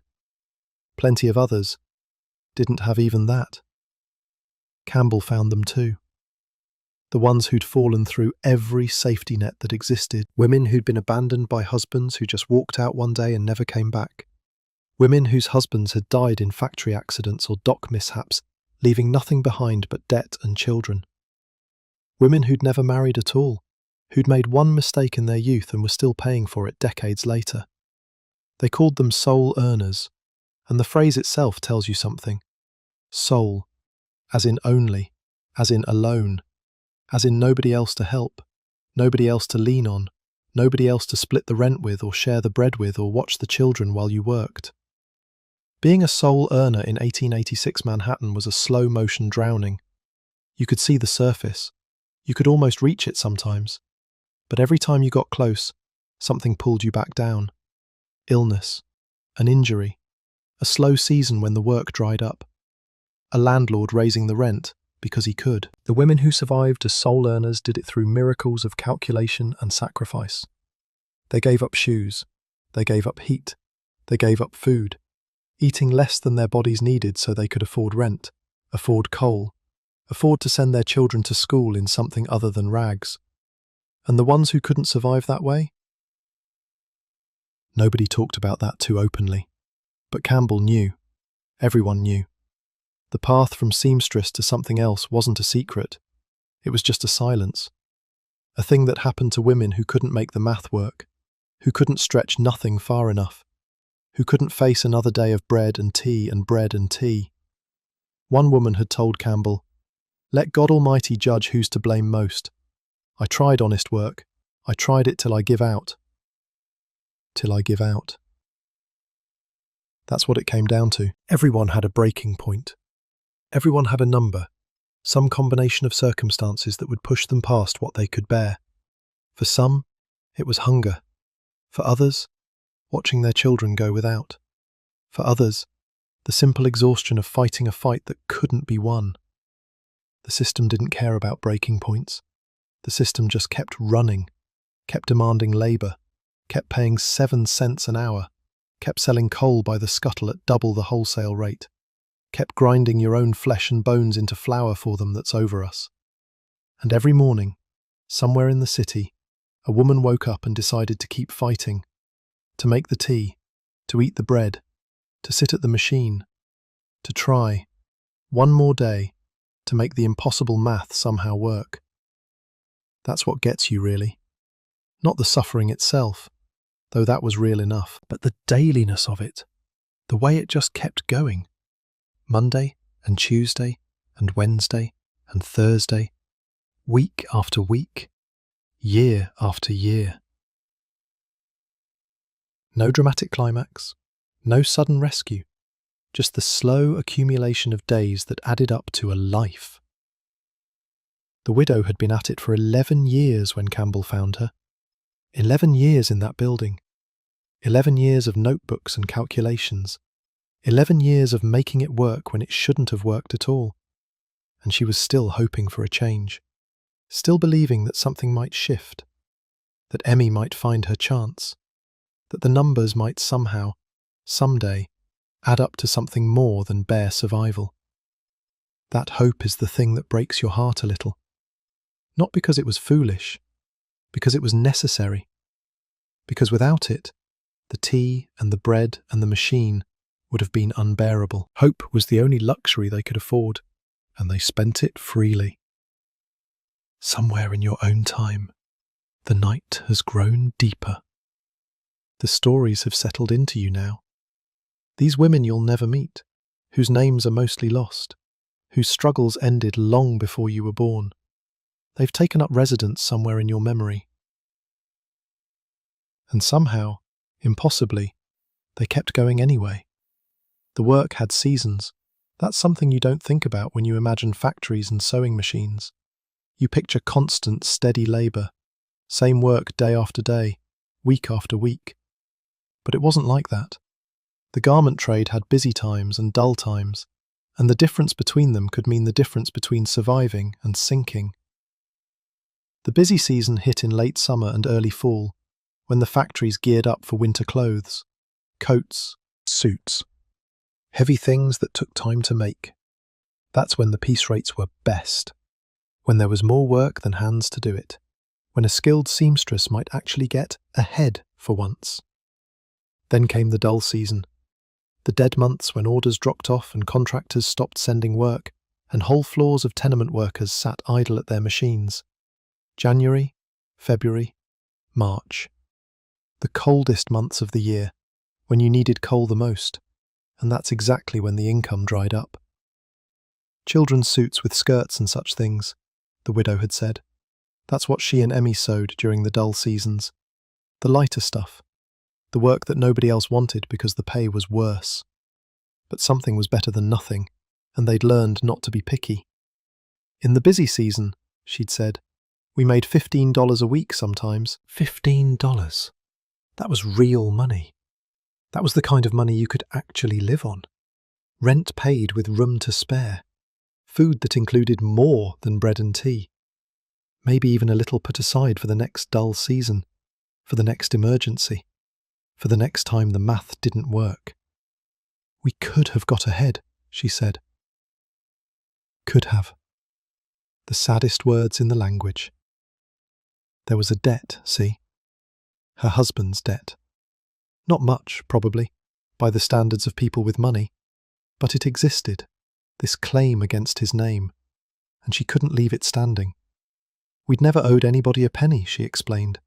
That had been their pride, hers and her husband's. The one thing they'd held on to through everything else. They paid what they owed. They didn't take charity. They didn't leave debts behind. So she'd paid it off. Every cent, cleared his name, did the honourable thing. And then, the rheumatic fever hit. That's how fast things turned. 1 month you're earning $15 a week and thinking about getting ahead. The next month you're flat on your back with a fever that settles into your joints and never quite leaves. And by the time you're well enough to work again, if you ever really are, the prices have dropped and the good times are over, and all that talk about getting ahead feels like a joke someone told a long time ago. The widow never got her full strength back. She could help with small things, light work, but the 14-hour days at the machine were beyond her now. That burden fell entirely on Emmy. Emmy was an expert. Her mother said that with something like pride. I never knew her make a mistake. The girl could sew anything, do it fast, do it right, but expert or not, the rates kept falling. 18 months of working 12 and 14-hour days, mostly 14, and the most Emmy had made in all that time was 85 cents a day. That's where they lived now, in that narrow space between what used to be and what was. Emmy working herself raw at the machine, her mother keeping the books, patching her shoes with scraps from her dead husband's coat, hoping for a change. I'm always hoping for a change, she'd said. And a chance for Emmy. A chance. That's what mothers wanted for their daughters, even in places like this, especially in places like this. Not the same life repeated, not another generation at the machine, wearing out their eyes and their backs and their youth for 7 cents an hour. Something better, something different, a chance. What that chance might look like she probably couldn't say. Maybe Emmy would meet someone, a man with a steady job, a man who didn't drink, a man who would take her away from this building and this neighbourhood and this endless grinding poverty. Maybe Emmy would find different work somehow, something that paid better, something that didn't require 14 hours of treadle pumping just to earn less than $1. Or maybe nothing would change. Maybe Emmy would grow old at that machine, just like the women around her were growing old. Maybe in 20 years she'd be the one patching her shoes with scraps, the one counting pennies in a notebook, the one hoping for a change that never came. That's the thing about hope. It doesn't need to be realistic to keep you going. The widow kept to herself mostly. She said that clearly. It always seemed to me best to keep quite to myself, for many reasons. She didn't elaborate on the reasons. Didn't have to. In a building full of strangers, in a neighbourhood where everyone was struggling, keeping to yourself meant avoiding entanglements, meant not getting pulled into other people's disasters, meant protecting the little you had from the many hands that might reach for it. But she wasn't alone. Not entirely. There was the German woman on the 4th floor, the one who fell on the ice last winter and sprained her ankle. And we saw to her well as we could till she got better, the widow said. Saw to her, meaning checked on her, brought her food probably, helped her up and down the stairs, did whatever needed doing for an old woman who couldn't walk and had nobody else. 2 families barely surviving, and still, when one of them fell, the other one helped. That's how it worked in the tenements. Not grand gestures, not charity committees or reform societies, just neighbours looking out for neighbours, sharing what little they had, because everyone knew how close they all were to the edge. The German woman who fell could have been the widow, could have been anyone. Next time, it might be. And when that happened, you'd want someone to see to you. There was the boy upstairs too, the one who brought a basket of wood scraps. They're building down the street, the widow explained. And one of the boys upstairs brought me a basket full of bits. A kid, probably. One of the children swarming on the stairs and in the halls. The ones who got underfoot. The ones who made noise and trouble and wore out their shoes playing in the streets. One of those kids had thought of the widow, had seen the construction site, seen the scraps, made the connection. She needed fuel.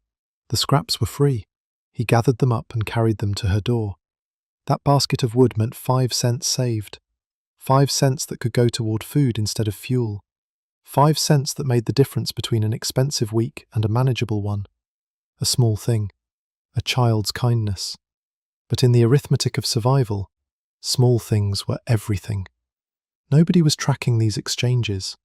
Nobody kept a ledger of favours given and favours owed. It just happened.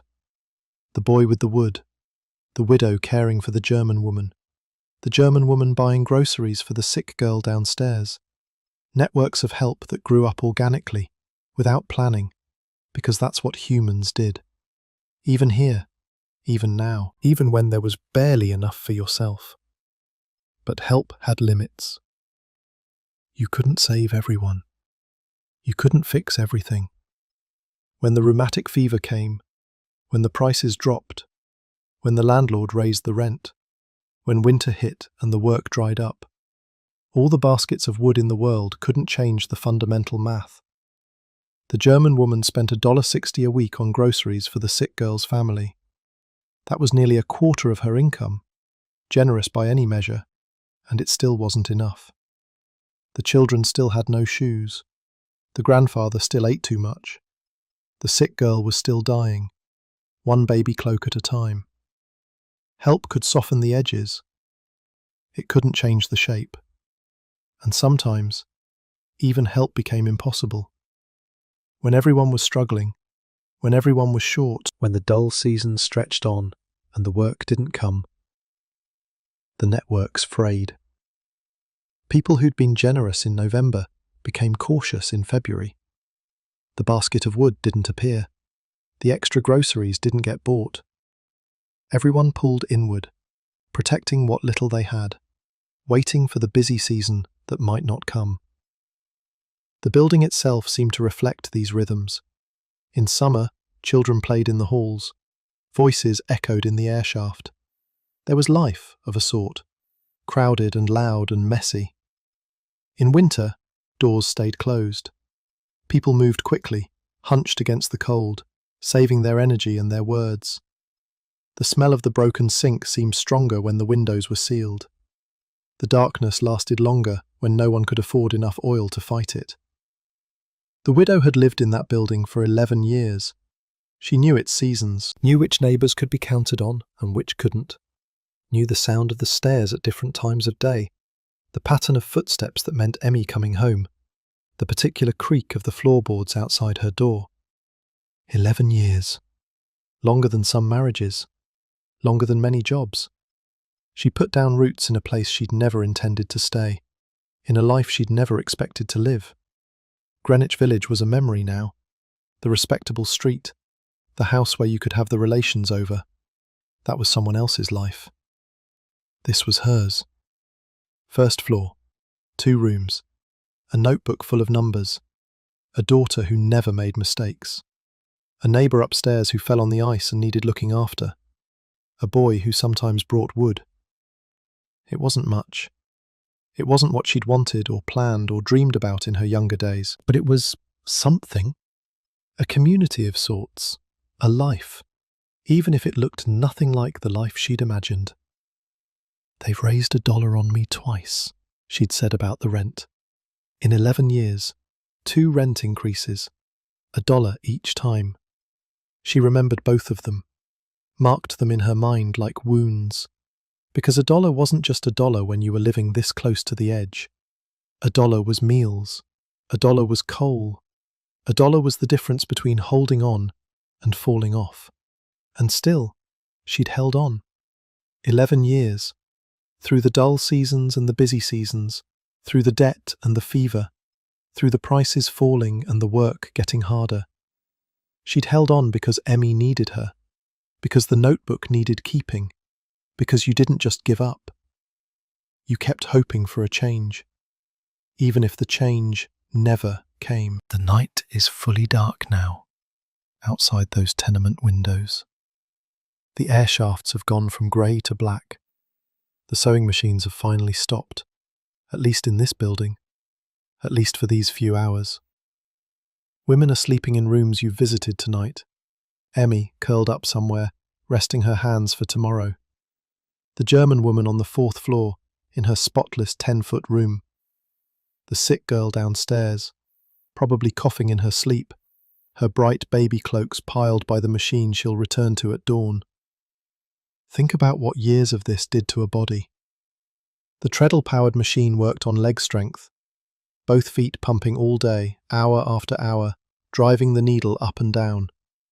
By the end of a 14-hour shift, your thighs burned, your hips ached, your lower back felt like someone had taken a hammer to it. And that was just one day. Now multiply it by weeks, by months, by years, by decades for the women who lasted that long. The hunching was worse in some ways, leaning over the needle, guiding fabric with your fingers, squinting in whatever light you could manage. Your spine curved forward, your shoulders rounded, the muscles in your neck knotted up and never quite released. Women in their 30s moved like women in their 60s. Women in their 40s looked ancient. And the eyes. God, the eyes. Sewing demanded precision, fine stitches, straight seams, the kind of close work that strained your vision every minute of every hour. In good light it was hard.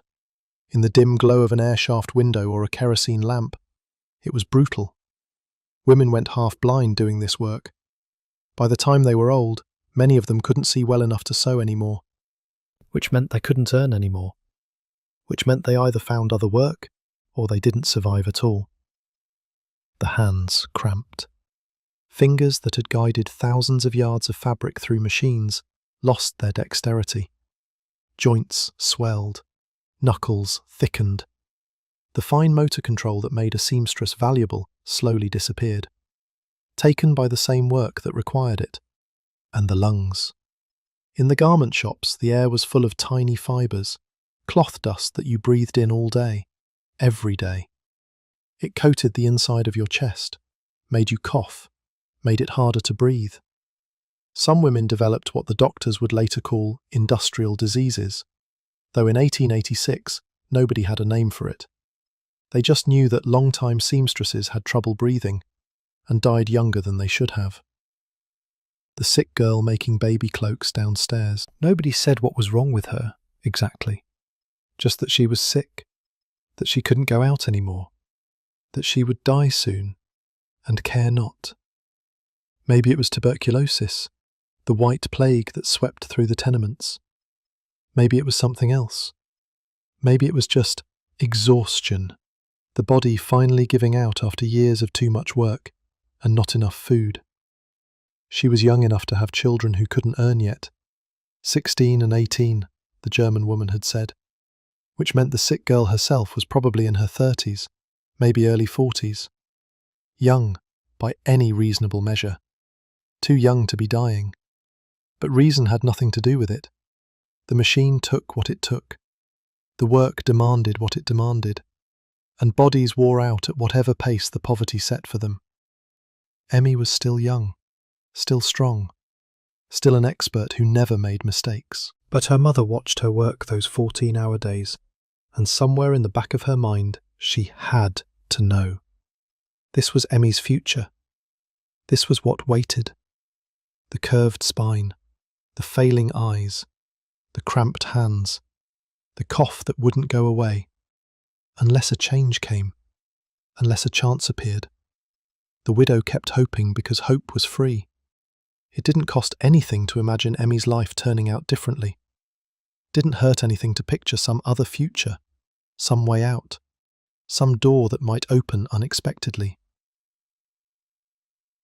But hope didn't change the math. Hope didn't slow down the machine. Hope didn't give Emmy's body the rest it needed, or the food it deserved. Hope was just hope, and sometimes that was all you had.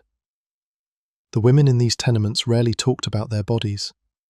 The pain was too constant to mention, too universal to seem worth noting. Everyone ached. Everyone struggled. Everyone was wearing out. Complaining about it would be like complaining about gravity. So they didn't complain. They just kept working, kept sewing, kept pumping the treadle and hunching over the needle and squinting in the bad light. Kept going until they couldn't anymore. And then they found out what happened to people who couldn't work. Some went to the poorhouse, the big institutions on Blackwell's Island, where the city put its failures. The old, the sick, the mad, the desperate. Nobody wanted to end up there.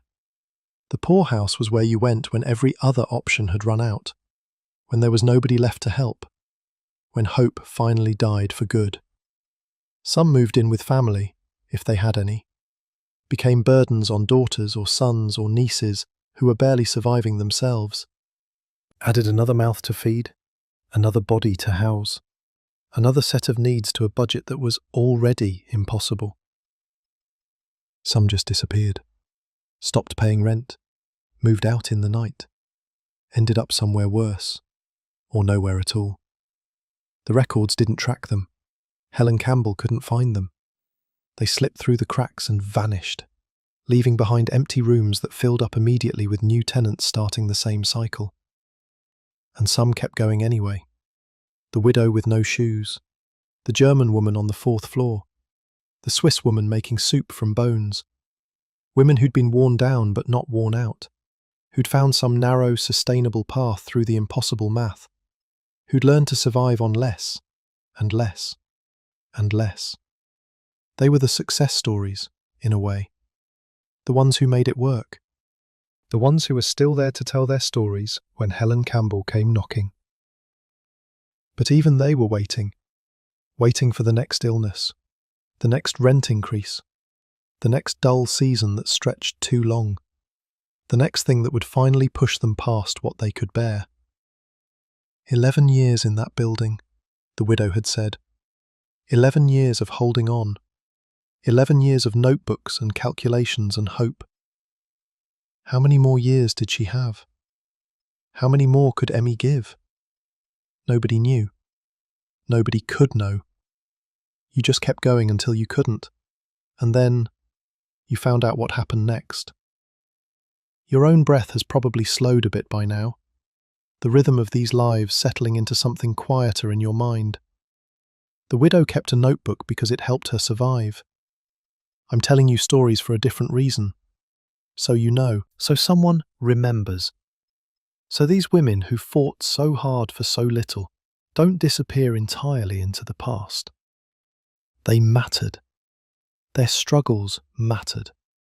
Their small kindnesses mattered. The basket of wood and the groceries bought for neighbours and the caring for the German woman when she fell. All of it mattered. It just wasn't enough to save them.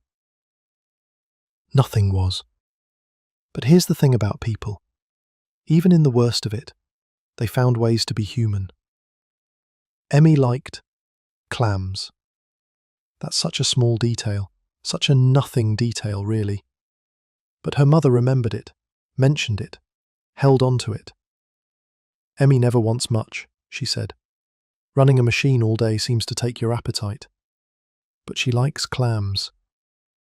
Clams were cheap in New York, plentiful in the waters around Manhattan, sold by vendors on the streets, turned into chowders in the cheaper eating houses. For a few pennies, you could have something that tasted like something briny and fresh and different from the endless bread and tea.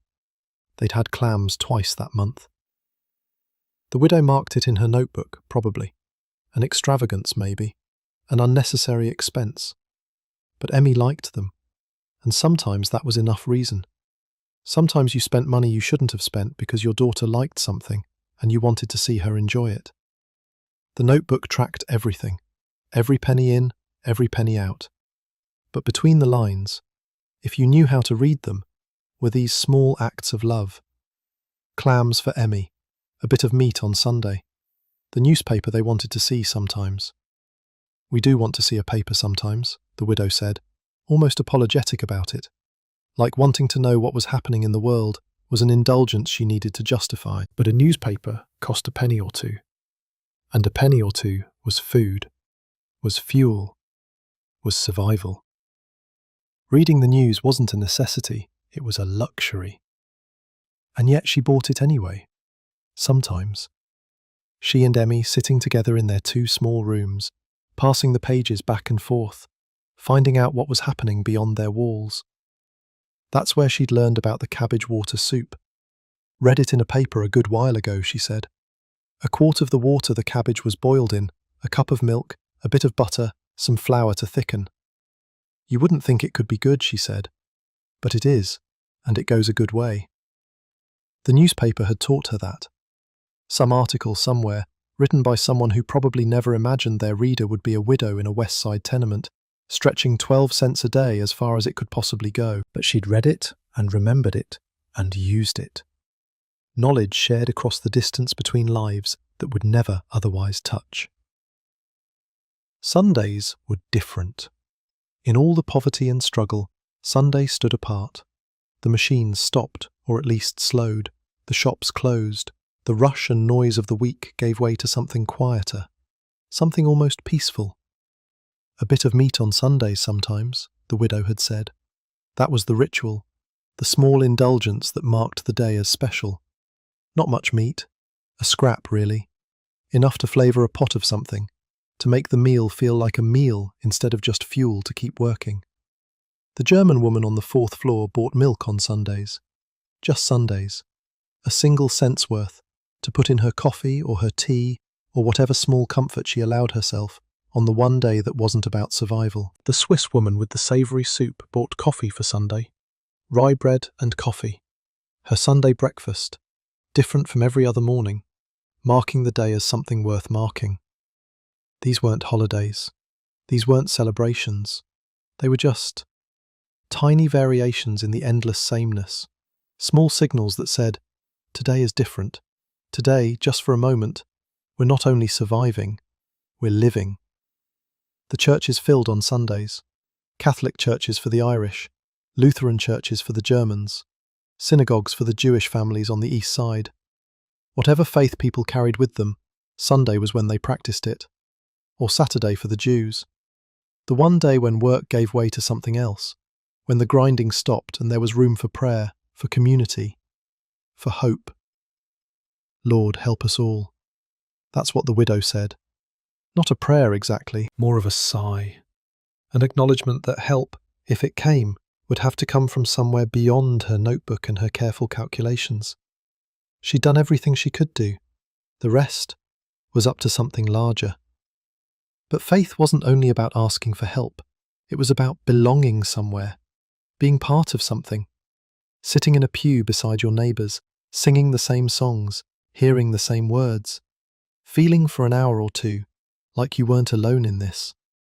The tenements could be lonely. The widow kept to herself, she said. Best to keep quite to myself for many reasons. But loneliness was heavy. It wore on you in ways that hunger and cold didn't. And Sunday, in the churches, that loneliness lifted a little. You were surrounded by people who understood, people fighting the same fight, people who would nod at you and mean it. Then there was the dress. The month before, when the widow's hands weren't so stiff and she could help Emmy with the sewing, they'd earned a little more. $26.70. A good month. Not good enough to get ahead, but good enough for something extra. Emmy got 2 remnants for $1.80 at Eric's. Eric's was probably a shop in the neighbourhood. Dry goods, fabrics, notions. The kind of place where a working girl could find remnants, the leftover pieces from bolts of cloth, sold cheap because they weren't enough for a full garment. But if you knew what you were doing, if you were clever with scissors and thread, you could make something from those remnants, something that looked like something. And I made her a dress that looks very well, the widow said. You can hear the pride in that. Even through the poverty, through the exhaustion, through all of it. She'd made her daughter a dress, used her skills, the same skills that earned their living, to create something beautiful for Emmy, something that looked very well. But she's nothing but patchwork underneath, the widow added, and I'm the same, only worse. That's the image that stays with you. Emmy going out into the world in a dress that looked respectable, that looked like she belonged to a different life than the one she actually lived. And underneath, hidden from view, nothing but patches. The truth she carried beneath the surface, the constant mending, the making do, the stretching and stretching until there was nothing left to stretch. I'm the same, only worse. The widow hadn't had new shoes in 2 years. She patched the ones she had with scraps from her dead husband's coat. She never went out anymore, so it didn't matter how her shoes looked. But Emmy had to go out. Emmy had to present herself to the world. Emmy needed the dress that looked very well, even if it was lies all the way down. That dress was love made visible. Hours of work the widow couldn't really afford to do, her stiff hands fighting the needle, creating something pretty for her daughter. Because Emmy deserved pretty things. Because the world was hard enough without looking like you'd been beaten by it. Because sometimes, love is a dress made of remnants that looks very well. And somewhere uptown, a baby would wear one of the bright cloaks that the sick girl sewed. Scalloped cuffs, 2 linings, all hem inside, done so nice. 66 cents for 2 days of dying labour.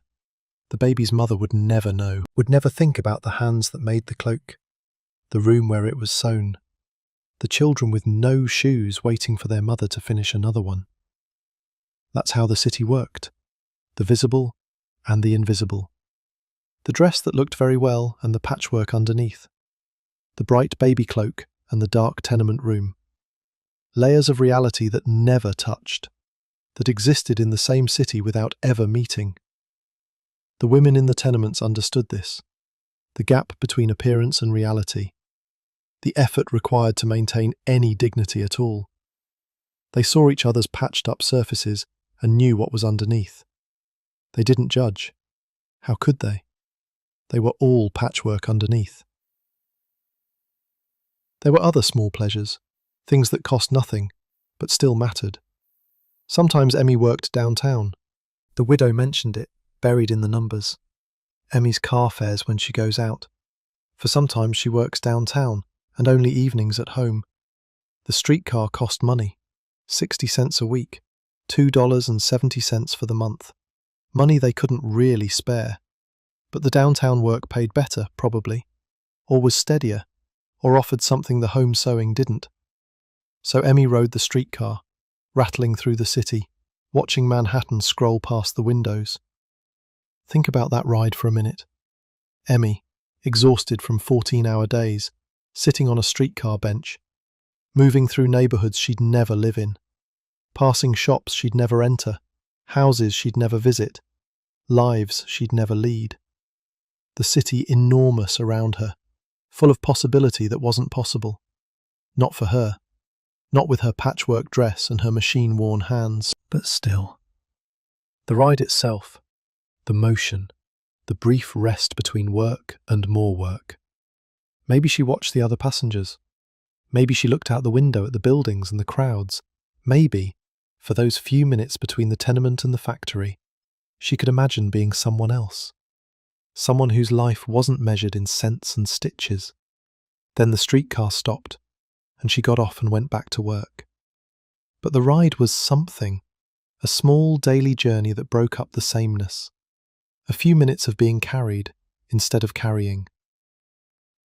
The children playing in the halls and on the stoops, the sound of their voices, their games, their arguments. Life going on despite everything. New generations growing up in these cramped rooms, learning to survive the way their parents had learned, finding joy in the spaces between hardship. The children didn't know they were poor. Not really. Not the way their parents knew it. To them, the tenement was just home. The narrow rooms, the dark stairs, the shared privy in the yard. That was normal. That was the world. So they played, made games out of nothing, chased each other through the halls, annoying the adults who were trying to work or sleep, drew pictures in the dust, told stories they'd heard from their grandmothers, fought over scraps of nothing, and made up 5 minutes later. The sick girl downstairs had children. 16 and 18, the German woman had said. Old enough to work, but young enough to still need shoes. Caught in that terrible gap between childhood and earning, when you were big enough to be a burden but not skilled enough to help. Those children probably ran errands for their mother, fetched water from the pump, carried the finished baby cloaks down to wherever they needed to go. Small tasks that kept the household running while their mother coughed at her machine. Learning, without being taught, what their lives would become. The boy upstairs who brought the widow her basket of wood scraps, he was probably a child too, one of the many swarming through the building getting underfoot, but he'd noticed the construction site, noticed the scraps, made the connection, gathered them up and carried them to the widow's door. Kindness learned, young, survival instincts that would serve him all his life. How to see opportunity where others saw nothing. How to help your neighbours because someday you'd need help too. The tenements taught these lessons without meaning to. The children absorbed them like they absorbed everything else. The smell of someone's cooking, drifting through the building. The Swiss woman's savoury soup, maybe. 7 cents worth of bones and vegetables that filled 2 days and made the whole floor smell like someone's home. Gossip exchanged on the stairs. News about who was sick, who had found work, who had lost it. The small currency of information that connected people to each other, made them feel like neighbours instead of just strangers sharing walls. Music, sometimes. Someone with an accordion or a fiddle, playing in the evenings when the work was done. Old songs from the old country, wherever the old country was. Ireland or Germany or Italy, or the shtetls of Eastern Europe. Music that reminded people who they'd been before they came here, who they still were underneath the poverty. Laughter, even here, even now. Jokes told in tired voices, shared amusement at the absurdity of it all, the dark humour of people who'd seen too much to be shocked by anything anymore.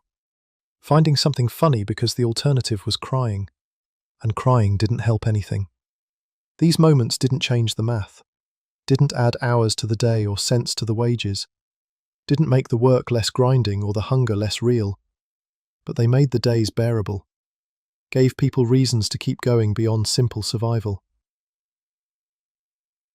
If it weren't for Emmy's missing me, the widow said, it would be better for me to die. For I'm no use, you see, and times get no better but worse. That's as dark as it gets. A mother saying she'd be better off dead. That she's a burden now, not a help. that her continued existence only makes things harder for the daughter she loves. But she kept living, not for herself, for Emmy, because Emmy would miss her, because Emmy needed someone to keep the notebook, to make the cabbage water soup, to sew the dress from remnants, because love tied them together, even when logic said the knot should break. "But I can't," she said, "and we must get along somehow. We must get along somehow." That was the creed of the tenements, the faith that kept people moving when everything said stop. Not hope exactly, something grimmer and more stubborn than hope. Just the determination to keep going because going was the only option, because the alternative was unthinkable, because somewhere in the future, maybe, things might be different. Lord, help us all. The prayers rose from 1,000 tenement windows, from Irish widows and German grandmothers and Italian mothers and Jewish fathers, from children too young to understand what they were praying for and old people too tired to believe anymore. All of them asking for the same thing: help, relief, a chance. Some of those prayers got answered. Some of those families found their way to something better. Jobs that paid more, children who grew up strong, small breaks that snowballed into real change. But most of them didn't. Most of them stayed right where they were, praying and working and surviving until they couldn't anymore. The prayers went up and nothing came down, and still they prayed, because prayer was free and hope was all they had. Your bed is warm, your stomach is full, your shoes aren't patched with scraps from a dead man's coat. But the prayers still echo somehow, across all those years. Lord, help us all. The voice of a widow in a first-floor room, asking for something she never got. Still asking, still hoping, still holding on, because Emmy would miss her. We must get along somehow. And somehow, against all odds, they did. Helen Campbell had a target. She wasn't just collecting sad stories. She wasn't just documenting poverty for poverty's sake. She was building a case. And the case was against the men in their offices and lecture halls who kept insisting that the problem didn't exist. The professional political economist of the old school, she called them, the experts, the authorities, the men whose thinking shaped policy and public opinion. And what did they say when anyone talked about suffering? They talked about numbers. In 1860, the property of this country, equally divided, would have given every man, woman and child $514 each. That was their argument. The total wealth of America divided by the total population. A simple calculation that proved, mathematically, that everyone should be fine. In 1870, the share would have been $624. See? Getting better. More wealth. More to go around. The system was working. In 1880, $814. And in 1886, when Campbell was doing her work, the estimate was $900 or more per person. $900. A fortune to the women in the tenements. Enough to live on for years, if you were careful. What madness to talk of suffering, the economists said, when this flood of wealth pours through the land. What madness. That was the word they used. Anyone who claimed people were struggling was mad, crazy, disconnected from the obvious reality of all this wealth sloshing around. And if you pressed them, if you pointed to specific cases, specific people, specific suffering that couldn't be denied, they had an answer for that too. Admitting that the lowest class suffer, they said, it is chiefly crime, drunkenness, etc., that brings suffering. It was their fault. The poor were poor because they drank, because they committed crimes, because they made bad choices, not because the system was broken, not because the wealth that was supposedly $900 per person somehow never reached the people who needed it most. The majority are perfectly comfortable. Campbell heard this claim over and over, read it in letters from respectable men, heard it in interviews with people who shaped opinion. The majority are perfectly comfortable. Only a few suffer, and those few deserve it. So she set out to prove them wrong. She went to the tenements herself, knocked on doors, climbed those dark stairs, sat in those 10-foot rooms and listened to women explain exactly how they lived on 12 cents a day. "Let us see how comfortable," she wrote. "Let us see." And what she found was damning. The average cost of food per head, across all the cases she documented on the West Side, was 90 cents per week.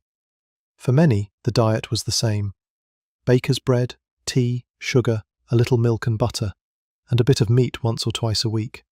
That was it. That was the comfortable life the economists were defending. 90 cents a week, less than 13 cents a day, for food. Meanwhile, the political economists calculated $900 per person per year as the equal share of national wealth.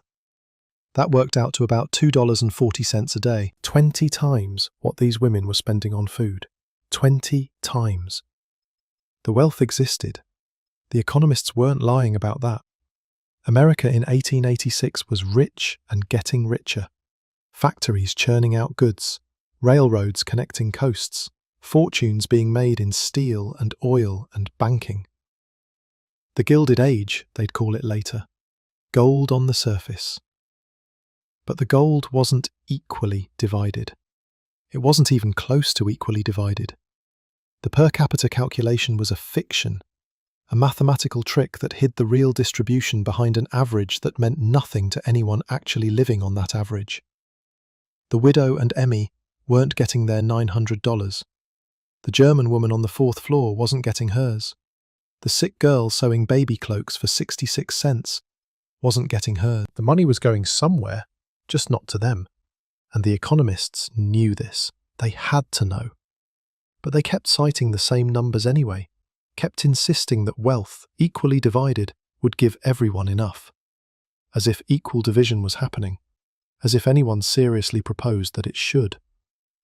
The portion of the public whose thinking is done for them, Campbell wrote, that's who believed this nonsense. People who didn't want to look too hard, who found comfort in statistics that suggested everything was fine, who would not be convinced, she said, even though one rose from the dead. She was quoting scripture there, the parable of Lazarus and the rich man. Even if someone came back from the dead to warn them, some people wouldn't listen. Some people didn't want to know. But Campbell kept documenting anyway, kept asking her questions, kept writing down the numbers in her own notebooks. Different numbers, real numbers. The 12 cents a day, the 90 cents a week, the 14-hour shifts for 85 cents. Here's what she found, beyond the individual stories. Everything cost more when you were poor. Coal by the scuttle ran 12 cents, which was more than double the cost per ton if you could afford to buy in bulk. Wood by the bundle, oil by the quart. Every small purchase carried a poverty penalty, a surcharge for not having enough money to buy efficiently. The women in the tenements knew this. They complained about it. They tried to save up enough to buy a quarter ton of coal at once because the math was so much better. But they never could. Something always came up. An illness, a rent increase, a dull season when the work dried up.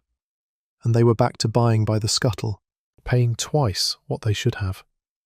Because that's what being poor meant. The sellers made their profit on desperation. The utmost margin of profit, Campbell noted, the smaller the purchase, the larger the markup. The poorer you were, the more you paid. And the food itself. Campbell noticed something that only one of her subjects had figured out. The same amount of money could buy better nutrition, if you knew how. The Swiss woman with her 7-cent soup understood. Bones and vegetables and barley, stretched over 2 days. More nourishment for less money than bread and tea. She tried to teach her neighbours. They ate her soup and said it was good. But they couldn't do it themselves. They didn't have the time. Beans, said one indignant soul when Campbell suggested alternatives. What time have I to think of beans? Or what money to buy coal to cook them? That was the trap. The vicious circle. Working 14 hours a day left no time to cook properly. No time to soak beans overnight and simmer them for hours. No time to make the meals that would have been healthier and cheaper. So they ate bread, drank tea, spent more per calorie than they needed to because they were buying convenience, buying speed, buying the only thing that fit into a life consumed by work, and the tea itself. That was the final piece of Campbell's puzzle. Tea and the sewing machine are naturally inseparable allies, she wrote. Not partners, allies, like they were fighting on the same side. And in a way, they were. Both of them working against the women who depended on them. The rank fluid retarding digestion. That's what tea did. It slowed down your stomach, made food sit longer, made you feel less hungry, even when your body needed more. The half-fed peasant demands a bone in his potato, Campbell wrote, because the bone makes the potato last longer, gives the illusion of fullness. Tea did the same thing. Tea like lie to put a backbone in you, as the sewing woman had said. Tea that kept you going when you should have stopped. Tea that suppressed the appetite so you didn't feel how little you were eating. And so long as the sewing women must work 14 hours daily, they will remain so. That was the system. The machine demanded long hours. The long hours left no time to cook. The lack of cooking pushed them toward tea and bread. The tea suppressed their appetite. The suppressed appetite let them work longer on less food. And around it went. A wheel that ground them down while appearing to keep them moving. The economists didn't see this. Or they saw it and didn't care. Their numbers said the wealth was there. Their calculations proved that everyone should be fine. If people were suffering, well, it must be their own fault. Crime and drunkenness and poor choices, not the system. Never the system. Campbell published her findings in the New York Tribune. Readers saw, for the first time, what comfortable actually looked like. The notebooks with their careful accounting, the shoes patched with dead men's coats, the 12 cents a day that supposedly proved everything was fine. She published names, or at least enough details to make the women real. Not statistics, not abstractions. People. The widow from Greenwich Village who'd fallen so far. The German woman on the 4th floor with her spotless room. The Swiss woman making soup because she'd been taught to cook as a child, before everything went wrong. This was Campbell's method, and it was radical for its time. Instead of arguing about numbers with the economists, she simply showed the lives behind the numbers. Let readers see for themselves what per capita wealth looked like when it wasn't per capita at all, when it was concentrated at the top, while the bottom scraped by on tea and bread. The responses were predictable. Some readers were moved, some were outraged.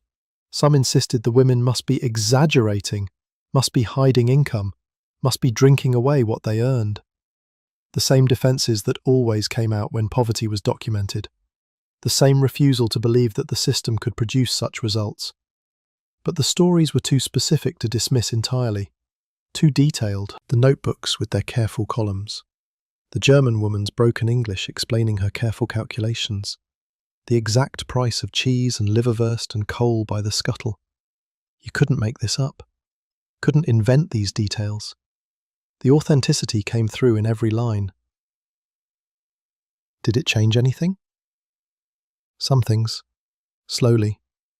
The documentation of conditions like these contributed to the reform movements that would eventually bring labour laws, housing regulations, public health improvements. Not overnight. Not quickly enough for the widow and Emmy and the German woman and all the others whose stories Campbell preserved. What happened to them, specifically? We don't know. Campbell moved on to other investigations. The Tribune published other stories.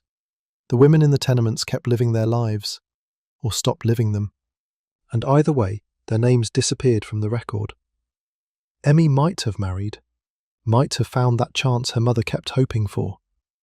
Or she might have stayed at the machine until it wore her out, until her eyes failed and her hands cramped, and she became one more body in Potter's Field. The German woman was 65 when Campbell met her. She had a few more years, maybe. A few more winters of choosing between food and heat. And then, She was gone, and her spotless room filled up with someone else's furniture, someone else's struggles. The sick girl sewing baby cloaks was already dying. Campbell knew it. Everyone knew it. The only question was whether she'd last long enough to see her children grown, to see them earning, to know that they'd survive without her. These aren't happy endings, because there weren't happy endings. Not for most of them. The system that trapped them didn't suddenly become kind. The wealth that bypassed them didn't suddenly arrive. They lived and struggled and died, and the tenements filled up with new families who did the same. But the stories survived. The numbers survived. The evidence that the majority were not perfectly comfortable, that the wealth was not equally divided, that the system created the poverty it blamed on the poor. That evidence mattered. It still matters, because the arguments haven't changed as much as you'd think. The per capita calculations, the claims that the economy is strong, that growth is happening, that the numbers say everything is fine. The suggestion that if people are struggling, it must be their own fault. Different numbers now, different amounts, but the same basic trick. Take the total wealth, divide by the total population, declare the problem solved. You've heard these arguments, you'll hear them again, and when you do, you can remember the widow in her first-floor room, her notebook, her 12 cents a day, her daughter who liked clams and never made mistakes. The majority are perfectly comfortable. Let us see how comfortable. Campbell's work joined a tradition. Before her, there was Dickens describing London's poor. After her, there'd be Jacob Riis with his camera in the tenements, Upton Sinclair in the meatpacking plants, Studs Terkel with his tape recorder in the Depression. People who refused to let the comfortable ignore the uncomfortable, who documented what the statistics hid, who put faces and names and specific details on the abstractions that made suffering easy to dismiss. It's a necessary work, an endless work, because every generation produces new economists with new calculations proving everything is fine. And every generation needs someone willing to climb the stairs and knock on the doors and ask the simple question, how do you live? The answer is always harder than the numbers suggest, always more complicated, always involves choices that no one should have to make. Like whether to pay your dead husband's debt or save for the next emergency. Like whether to buy coal or buy food. Like whether to teach your neighbours to cook better or accept that they don't have the time. These choices are still being made, right now, in your city, in every city. The tenements have different names now. The sewing machines have been replaced by other machines, other forms of grinding labour. But the calculation remains. How do you stretch what you have? How do you survive on what you're given? Campbell wanted people to ask that question, wanted them to really ask it. Not as an abstraction, but as a reality. What would you eat on 12 cents a day? How would you keep warm? What would you sacrifice? Your bed holds you gently now. The night has grown deep. The numbers in Campbell's notebooks have long since faded, the ink giving way to time. But the truth they contained, the careful accounting of impossible survival, that persists. Somewhere in this city, in cities everywhere, people are still doing the math, still figuring out how to stretch what they have, still choosing between food and heat, between medicine and rent, between today and tomorrow. The amounts have changed, the calculations remain. But you're warm tonight. That's something. That's the thing that matters right now. The women in the tenements would have understood warmth, would have appreciated it with a depth that's hard to imagine from your safe place. For them, warmth wasn't guaranteed. Warmth cost 12 cents a scuttle. Warmth was a luxury that competed with everything else. You have it without thinking. Take it without counting. Sleep in it without wondering if you can afford it. That's the distance between their world and yours. The gap that Campbell tried to bridge with her careful questions and her careful notebooks. She wanted people to understand, wanted the comfortable to see the uncomfortable, And now, you've seen. Now you know about Emmy and her clams. The dress that looked very well. The German woman buying groceries for strangers. The sick girl sewing bright cloaks for babies she'd never meet. You know about the 90 cents a week and the 12 cents a day. The poverty penalty that made everything cost more. The tea that kept them going when they should have stopped. You know about the political economists and their calculations. The $900 per person that existed only as an average, a fiction, a number that meant nothing to anyone living in its shadow. You know. And knowing is the first step. Not the last step, not the solution, but the beginning of something. Campbell knew that. It's why she kept knocking on doors.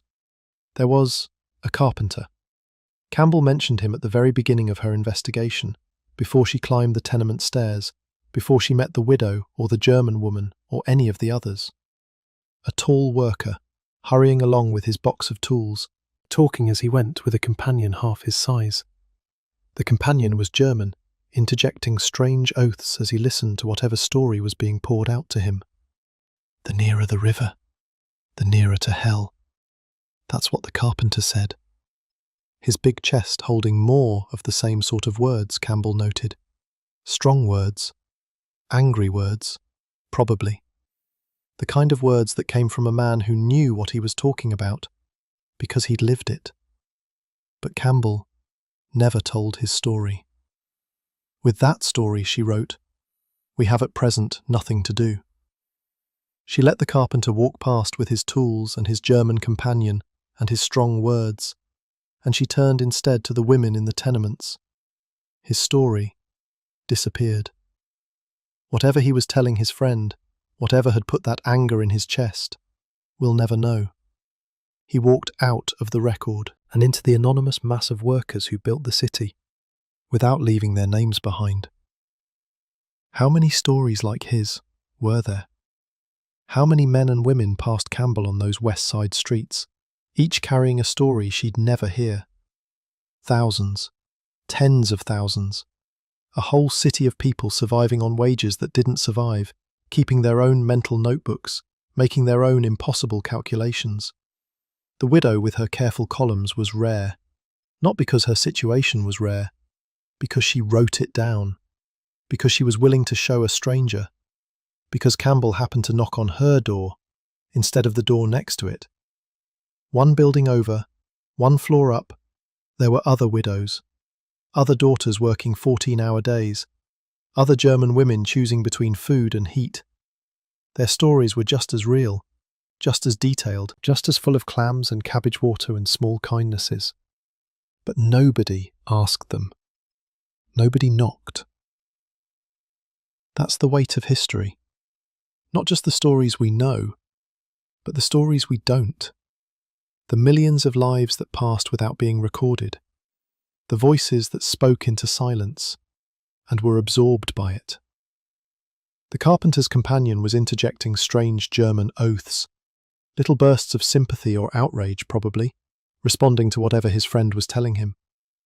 Two workers sharing their troubles while they walked. The most ordinary thing in the world. And somewhere in that conversation was a life, a struggle, a story that mattered to someone. Gone now. All of it. Gone. For the West Side, Campbell wrote at the end of her investigation, the story was quite plain. But for such returns as the East has to offer, there is still room for further detail. She was planning to continue. The West Side was just the beginning. The East Side waited, with its own tenements, its own workers, its own impossible math. Kleindeutschland with its German families, the Jewish quarters, where tailors made knee pants for 45 cents a dozen, the Italian neighbourhoods around Mulberry Bend, each block its own world, each world full of stories. Did she go? Did she climb those other stairs, knock on those other doors? The record doesn't say. Maybe she did. Maybe those stories exist somewhere, in old newspapers and archives, waiting for someone to find them.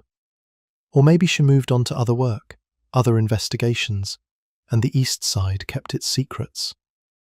Either way, there's always more. That's what she was saying. The story was quite plain, but there's always more. Always another building, another family, another notebook that nobody's asking to see. The city never stopped producing these lives. Even as Campbell was writing, new immigrants were arriving at Castle Garden, blinking in the unfamiliar light, carrying everything they owned. They'd find their way to the tenements eventually, find work that paid too little, learn the price of coal by the scuttle, discover that America's streets weren't paved with gold after all, just with the same old cobblestones that hurt your feet when your shoes wore through. And they'd survive. Somehow. The way people always survive. With tea that put a backbone in them. With neighbours who fell on the ice and needed looking after. With children who brought baskets of wood scraps and learned without being taught that kindness was survival too. The specific names changed. The addresses changed. The particular combinations of struggle and hope. But the underlying reality persisted. The wealth that flowed past without stopping. The poverty that stayed. It's quiet now, where you are. The tenements are silent in your imagination. The sewing machines have stopped. The women have found what rest they can, in their crowded rooms, in their narrow beds, in whatever peace the night allows. And you're here, still listening, still holding these stories in your mind. Think about what you've heard tonight.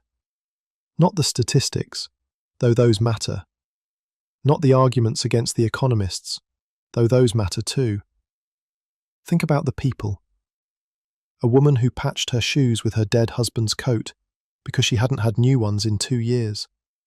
Who kept a notebook anyway. Who found a way to make soup from water that other people threw away. A daughter who never made mistakes at the machine. Who rode the streetcar downtown, watching the city pass, carrying her patchwork secrets beneath a dress that looked very well. An old German woman in a spotless room, buying groceries for a dying neighbour's family because that's what you did. Because there was no one else. Because the alternative was watching children go hungry. A Swiss woman who made real soup, nourishing soup, for 7 cents.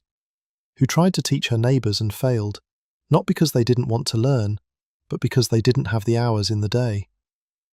A sick girl sewing bright cloaks for babies she would never see, knowing she was running out of time, hoping her children would survive her. These aren't characters in a story. They were real. They breathed the same air we breathe, walked streets we could still find if we looked hard enough, felt cold and hunger and exhaustion, and love, and hope. They're gone now, all of them. The widow and Emmy and the German woman and the Swiss woman and the sick girl, and the carpenter and his German companion, and everyone else who crossed Campbell's path, and everyone who didn't. Gone the way everyone goes eventually, into whatever comes after, into memory, if they're lucky, into forgetting, if they're not. But something of them remains. Not their bodies, which returned to earth long ago. Not their voices, which fell silent before your grandparents were born. But the shape of their lives, the pattern of their struggles, the specific weight of their particular survival. That's what stories preserve. Not the people themselves, but something about them. A trace, an echo, a way of understanding what it meant to be human in a particular place and time. They'll fade, probably. By tomorrow you might not remember the specific numbers, the 12 cents a day, the 90 cents a week, the $5.51 left over after rent and food and everything else. Numbers blur together. Details slip away. But something else might stay. The feeling of it. The weight of lives pressed down by forces they couldn't control. The stubborn persistence of people who kept going anyway. The small moments of grace between the grinding. That's what stories do. They don't just inform, They mark you, leave traces that show up later in unexpected ways, in how you see a price tag, in how you think about work, in how you understand the gap between what things cost and what people have. The widow would have liked that. The idea that her careful accounting, her notebook full of numbers, might somehow reach across the years and change how someone thinks. She kept those records for herself, to see how the money went. But they became something else. Evidence. Testimony. A voice from a first-floor room that still speaks. "We do want to see a paper sometimes," she'd said. Even in poverty, she wanted to know what was happening in the world beyond her walls. She was curious.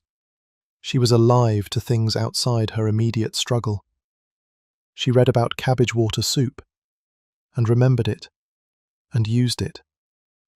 Maybe that's the most human thing about her. Not the suffering, which was universal.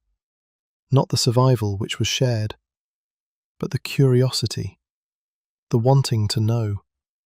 The refusal to shrink down to nothing but need. You have that same curiosity. It's why you're here. Why you've spent this time in rooms you'll never visit, with people you'll never meet, learning the texture of lives that ended long before yours began. Curiosity is its own kind of kindness, a way of saying, your story matters. I want to hear it. Tell me how you live. Campbell asked that question 100 times, maybe more. How do you live? And the answers filled notebooks of their own. Her notebooks. The widow's notebooks. Records that survived because someone thought they were worth keeping. Most things aren't kept. Most lives leave no record at all. The carpenter with his strong words is gone. His German companion is gone. The story being poured out between them, the one Campbell had nothing to do with, is gone forever. And there were so many others. The children playing in the halls who grew up into workers and parents and grandparents whose names we'll never know. The boy who brought the basket of wood scraps. What became of him? Did he survive childhood? Did he find work? Did he tell his own children about the tenements where he learned to notice things, to gather scraps, to help? The priest who heard confessions on Sunday mornings. The shopkeeper at Eric's who sold remnants to women who couldn't afford full bolts of cloth. The landlord who raised the rent $1 twice in 11 years. His name lost even as his small cruelties persisted. All gone. Every one of them. A whole city of the dead, stretching back through time, their lives as real as yours, their struggles as pressing, their hopes as fierce. We stand on their shoulders without knowing it, walk streets they paved, live in buildings that rose where their buildings fell, eat food that descends, somehow, from the traditions they carried across oceans and adapted to new circumstances. They made us possible. The ones who survived and passed on what they learned. The ones who didn't survive, but whose work contributed anyway. The whole, vast, web of effort and suffering and small triumph that brought us here, to this night, to this quiet moment where someone is telling stories and someone else is listening. But the question remains, how do you live? How do we live, any of us, in a world that asks so much and gives so little? How do we find the small joys, the moments of connection, the reasons to keep going? The women in the tenements had answers, imperfect answers, answers shaped by circumstance and necessity, but answers, community, even when it cost something you couldn't afford. Hope, even when the evidence was against it. Love, for daughters who deserved better, for neighbours who fell on the ice, for the small daily acts that made impossible lives slightly more possible. These aren't grand solutions. They didn't fix anything. The system that ground them down kept grinding. The wealth kept flowing past. The political economists kept calculating their per capita averages and declaring everything fine. But the women kept living anyway, kept sewing and surviving and looking after each other, kept hoping for changes that mostly didn't come, kept being human in conditions that tried to reduce them to something less.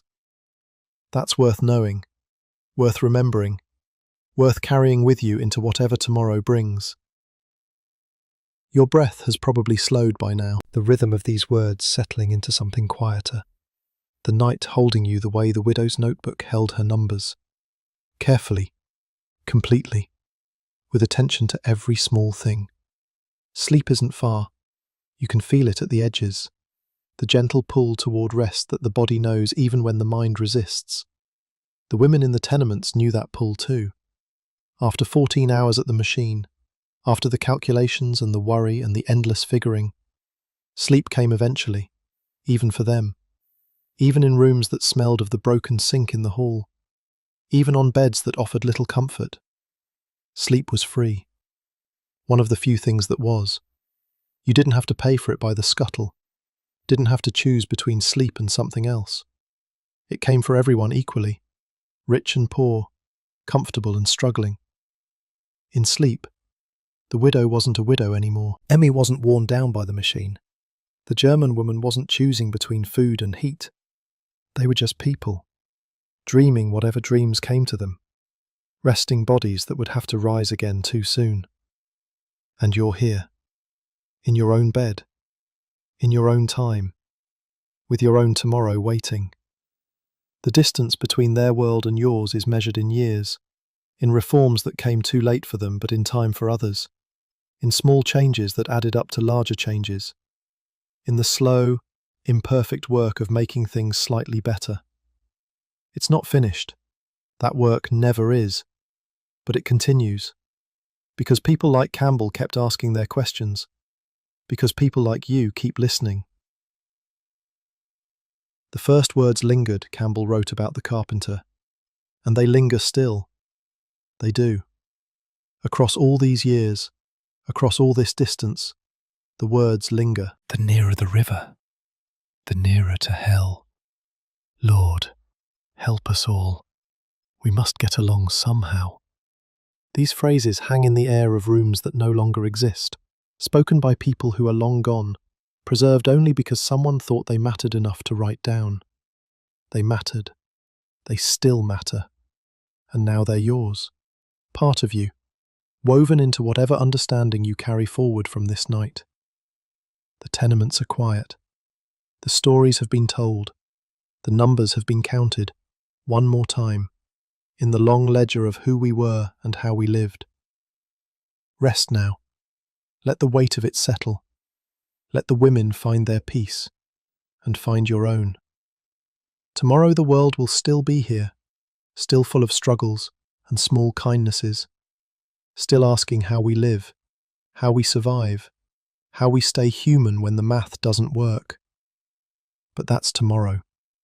Tonight, you're warm. Tonight, you're safe. Tonight, someone told you a story and you listened all the way through. That's enough. That's everything, really. The night is deep. The words have done their work. Let them go now. Let it all go. The calculations and the courage, the suffering and the survival, the voices from the past, growing softer, growing distant, fading into the quiet that was always waiting underneath. Sleep well.